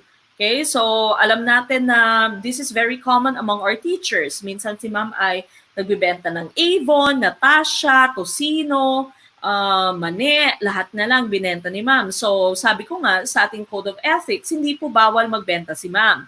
Yung bawal lamang na ibenta ni ma'am ay mga textbooks, mga libro, especially pag apekto ito sa pagiging guro ni ma'am, no? Nagiging biased siya sa mga taong bumibili sa kanya ng libro. Okay, now, anong gagawin ni Mrs. Reyes? Now, lahat dito, ginawa na siguro pag meron kayo, especially ng teacher na nagbibenta, alam kong karamihan sa ating mga choices ay ginawa ni ma'am. Nag-increase si ma'am ng price dahil hindi na kayo lalabas, di ba? Sabi ni ma'am, dito na kayo bumili sa akin, wag na kayo maglakad dahil malayo yung kantin. Okay, so medyo mahal lang yung binibenta ni ma'am. Eto, nagawa na rin ito ni ma'am. May program sa school, pinaglako kayo ni ma'am ng binibenta niyang ice candy. Okay? Sell her items lower than the prevailing price dahil gusto ni ma'am na matulungan yung mga estudyante. Napakabait ni ma'am, no? So, hindi malaki yung tubo ni ma'am. Konti lang. Seek her co-teacher's help. So, sabi ni ma'am sa kanyang co-teacher, oy, baka yung may mga estudyante ka dyan na bibili. Meron ako mga paninda dito. Alright, now what do you think is the correct answer for number 8? Of course, mabait si ma'am, so that would be letter C. Sell her items lower than the prevailing price to help the students. So again, sabi natin, si ma'am dapat ay ideal. Hindi siya sometimes realistic, but it should be ideal. Dapat napakabait ni ma'am. Okay, so letter C is the correct answer. Alright, now number 9. Which of the following Filipino attitudes is enhanced by the teaching of planting rice is never fun? Is it letter A, increases one's tolerance? Letter B, the love for the farm? Letter C, dislike for work? Or letter D, the love for music? Okay, ano kaya yung tamang sagot for number 9?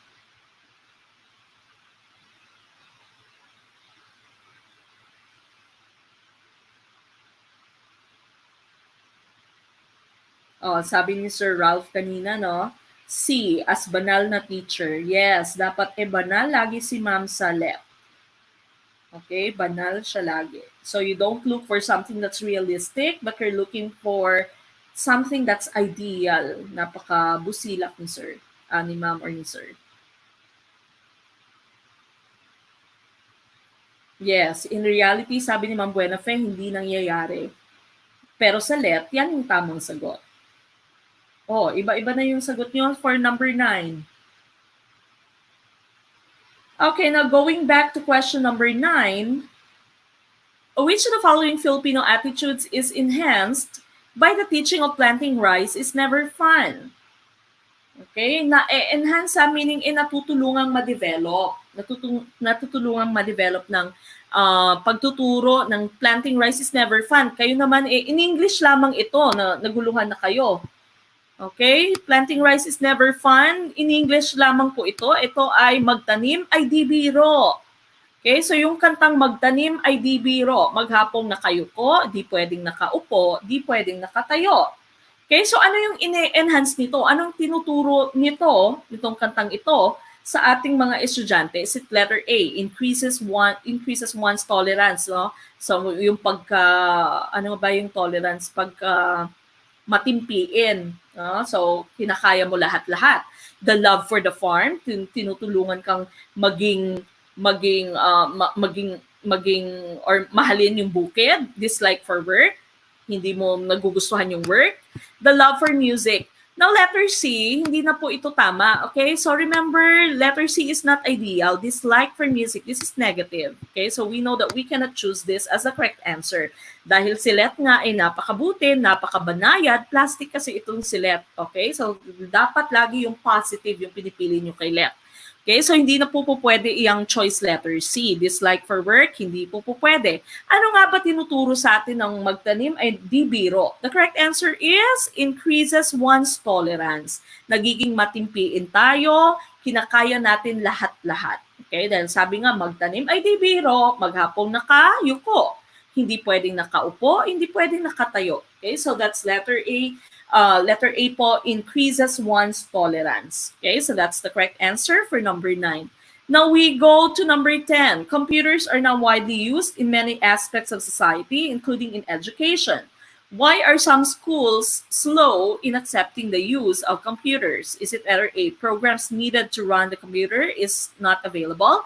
The cost of hardware is high. Competently trained teachers are few. All of these. Okay, so sabi ni Ma'am Naika, buti na lang binasa ulit. Yes. Basahin niyo pong maigi, especially in ProfEd. Si Sir Nap, naging pulis na din si Sir Nap. Dapat wag na sumagot after the hint para fair. Okay, okay lang po yan. Importante natututo tayong lahat. Okay, dahil nga sabi natin, sa pagkakaroon ng mali, doon tayo natututo. Kahit in real life, kahit in reality. Okay, kahit in reality, making mistakes is one of the best methods of learning. So wag po kayong matakot magkamali, kahit sa pag-ibig. Okay, di ba, Ma'am Rafaela? Sir Felix, wala dito, absent ngayon. Brown out na naman siguro kay Sir Felix. Okay, so again, sabi dito, ginagamit na natin ang computer sa lahat ng aspeto ng society, lalong-lalo na ngayon, no? Dahil sa pandemic, napaka-importanting online tayo lagi. Maraming naging negosyante. Why are some schools slow in accepting the use of computers? Bakit yung iba ay... anong ibig sabihin nito? Bakit yung iba is slow sa pag-accept ng gamit ng computers? Dahil ba hindi available yung program na ginagamit sa computers? Cost of hardware, so yung devices mo, yung printers mo, yung modem mo, for example, for the internet is costly. Competently trained teachers are few, which is tama naman. And so the correct answer is letter D, all of these. Okay, so number 10 po, all of these is the correct answer. Okay, so number 10, letter D, ang tamang sagot. All right, now we go to 11. Happiness is different from pleasure in being the abiding consequence. which is not destroyed even by the presence of pain. The best illustration of this principle is a student topping the board exam, a mother giving birth, an engaged couple getting married, a jackpot winner collecting his prize. Okay, what do you think is the correct answer for number 11? Sabi ni Ma'am Medeth, magkamali na sa pag-ibig, wag lang sa let.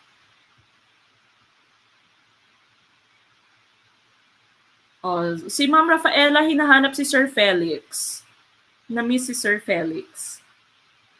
Marami sanang patama kanina kay Sir Felix eh. Sir Jumar Ora, first timer po ba? Good evening po. Welcome. Ma'am Arlene Baliriado, first time po ba? Good evening po.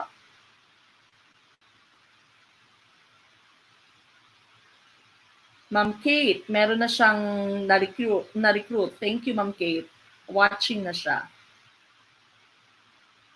Okay, so again, number 11, happiness daw. Sabi ng number 11 nyo, happiness is different from pleasure dahil hindi nasisira ang ating kaligayahan kahit na tayo ay nasasaktan. Tama na naman ito kay Sir Felix. Kahit na masakit, happy ka pa rin kahit sinasaktan ka niya, no? So happiness daw po, hindi siya nasisira kahit na may presence of pain na.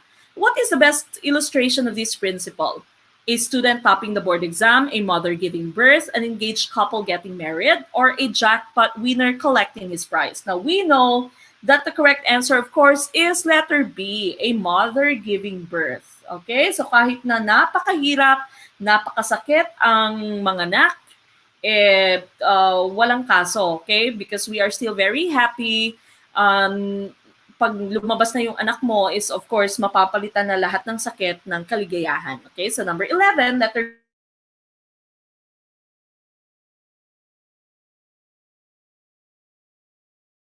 making researches. Letter A, identify a problem. Letter B, gather data. Letter C, write an advanced hypothesis. Letter D, formulate tentative solutions.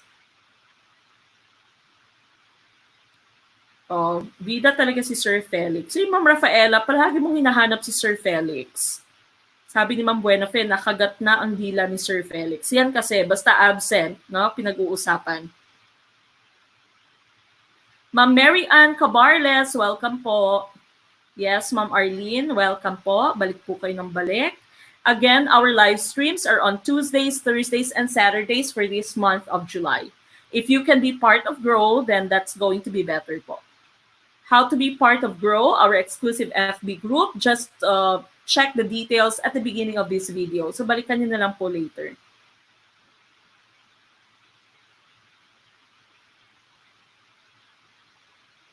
Okay, I'm looking at some of your answers. Sir Jenimar Maringis, we missed you po. Matagal hindi ka nakabalik, Sir Jenimar. Busy po kayo sa work.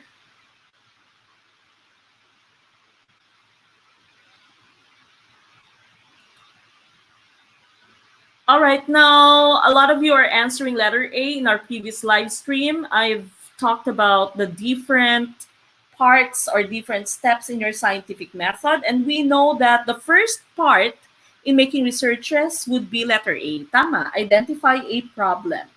Okay, so letter A is the correct answer. Bago ka pa mag-gather ng data mo, mag-write ng advanced hypothesis mo, nag-formulate ka ng solution mo, of course, the first part would be to identify a problem. Now, we all know that this is the most difficult part of your research. Okay? Mahirap problemahin ang problema. Ito yung pinaka-mahirap na parte ng research mo when you came up with your scientific problem, with your research problem. Okay? So, yun yung mahirap na parte ng pag-research. And that is the correct answer for number 12. It's letter A. Now, we go to 13. It is generally believed that the best way of meeting the needs mentally superior learners is through A, enriching the curriculum, letter B, accelerating them, letter C, involving them in extracurricular activities, letter D, providing opportunities for them to help the slow learners.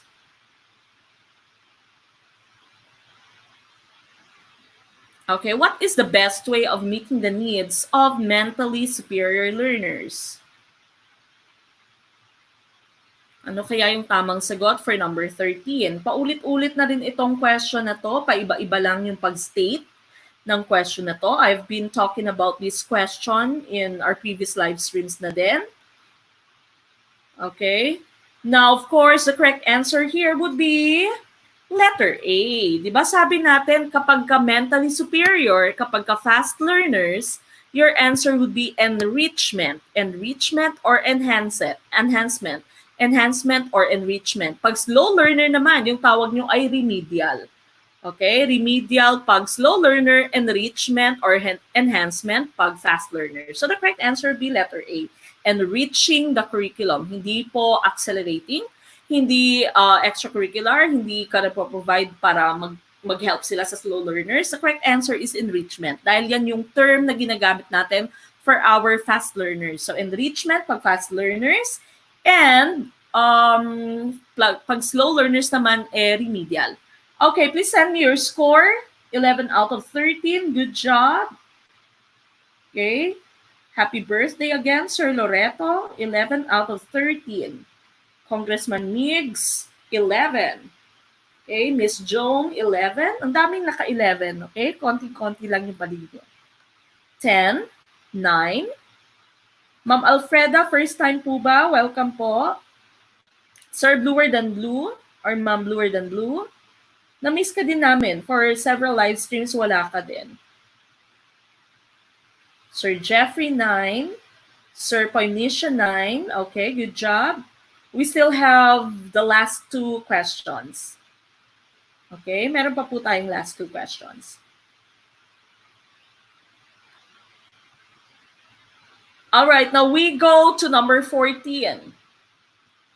Which of the following best illustrates that freedom and authority are not antagonistic? Moreover, freedom is the legitimate offspring of authority. The teachers wear a mantle of authority in an imperious manner. Parents and teachers personify authority and discipline. Pupils are free to do what the law permits. Letter D, children learn freedom by being inhibited in their conduct. Okay, ano kaya yung tamang sagot for number 14?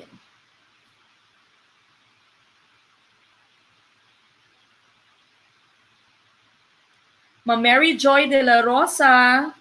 Oh, invited by Ma'am Kate Bullion. Thank you po. First timer. Welcome po. Again, our live streams are Tuesdays, Thursdays, Saturday nights at 7 p.m. Philippine time. Watching from Las Piñas, Ma'am Marichu Ramirez.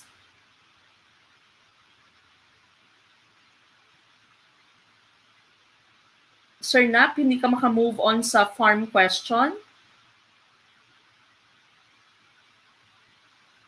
Okay, what do you think is the correct answer for number 14? Watching from Samar, Ma'am Mary Ann Cabarles. Oh, iba-iba na yung sagot nyo. Oh, meron pa akong nakita, tama na, pinalitan pa.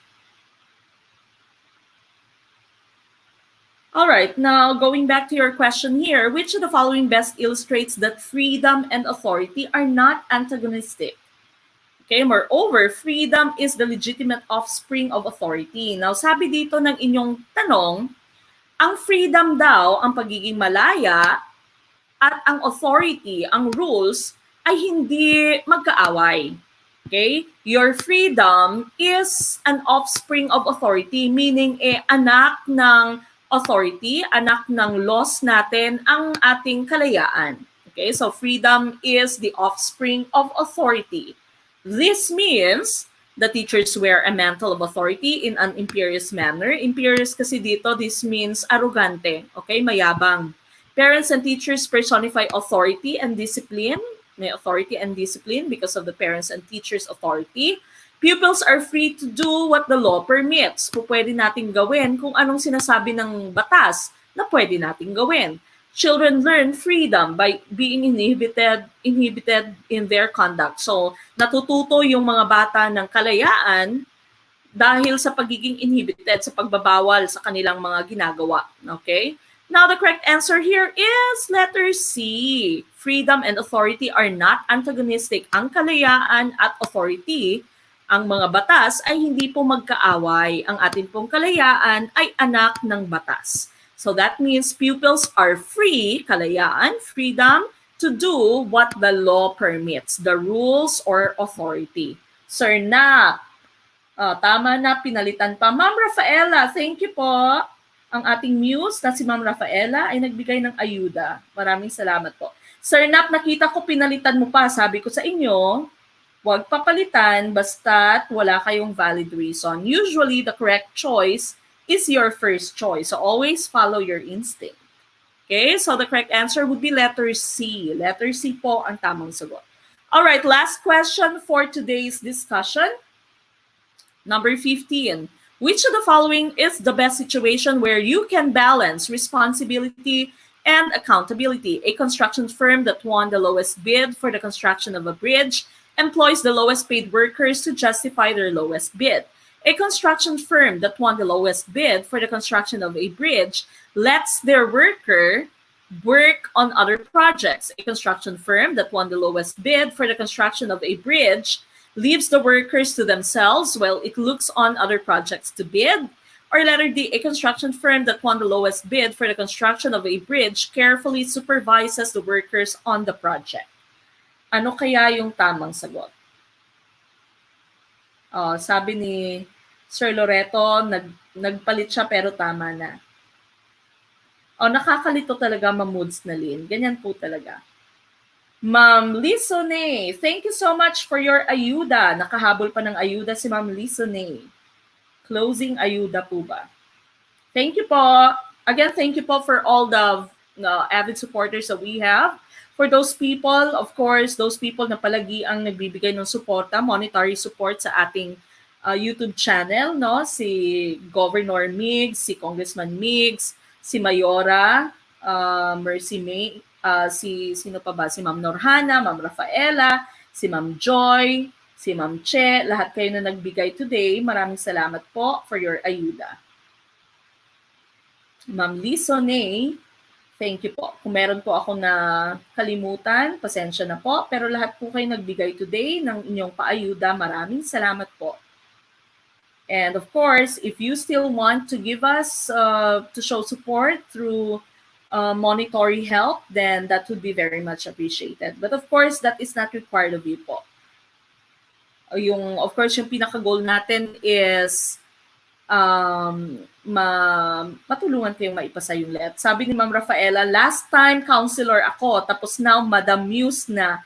Siyempre, meron na tayong love team eh. Muse si Ma'am Rafaela, and of course, yung escort natin na absent today is si Sir Felix. Okay, now going back to the last question that we have here, which of the following is the best situation where you can balance responsibility and accountability? Now, sinabi dito ng ating question, merong construction firm na nanalo ng bid. Okay, di ba? Pag merong project, yung pamahalaan, may bidding, and this person gave the lowest bid. Siya yung nakakuha ng proyekto dahil pinakamababa yung budget, pinakamababa yung bayad na binigay niya. Okay? So, siya yung pinili ng gobyerno. Okay? So, which one shows responsibility and accountability? They're choosing the lowest paid workers to justify their lowest bid dahil mababa yung bayad sa kanila. Yung lowest paid workers din yung kinuha nila. Mababa din yung pasahod nila. They let their workers work on other projects. Okay? They leave the workers to themselves. Naghahanap pa sila ng ibang proyekto. Bahala na yung mga workers na magtrabaho. Or they carefully supervise the workers on the project. Tinitingnan talaga nila, ginaguide nila yung mga workers nila. And the correct answer here would be, of course, letter D. A construction firm that won the lowest bid for the construction of a bridge carefully supervises the workers on the project. That is the correct answer for number 15. Okay, now, okay, Ma'am Alfreda, thank you po for your support to Gurong Pinoy. Saan po pala makakaltas? I think PayPal po yata ito. Hindi ko alam kung saan kinakaltas itong super chat, super sticker. Pag meron pa, yung sa mga nagbibigay sa atin ng super chat, super sticker, naka-PayPal po ba ito? Or nakalink yata ito sa kanilang bank account? Sign na yan, Ma'am Rafaela, magkakajowa ka na. Ma'am Edna De Luna, yung name po ng ating group, yung FB group po is Grow. Gurong Pinoy Grow. And how to join po, you can find the details at the beginning of this video. So balikan niyo po later. Sir Felix, may pa-heart kay Ma'am Rafaela, sabi ni Gov Miguel. Alright, thank you so much po sa inyong lahat for watching tonight. Daming support kay Ma'am Rafaela. Okay, so I'm pretty sure that we have all learned and we had fun tonight. So again, please go back to our live streams and make sure that you always watch us.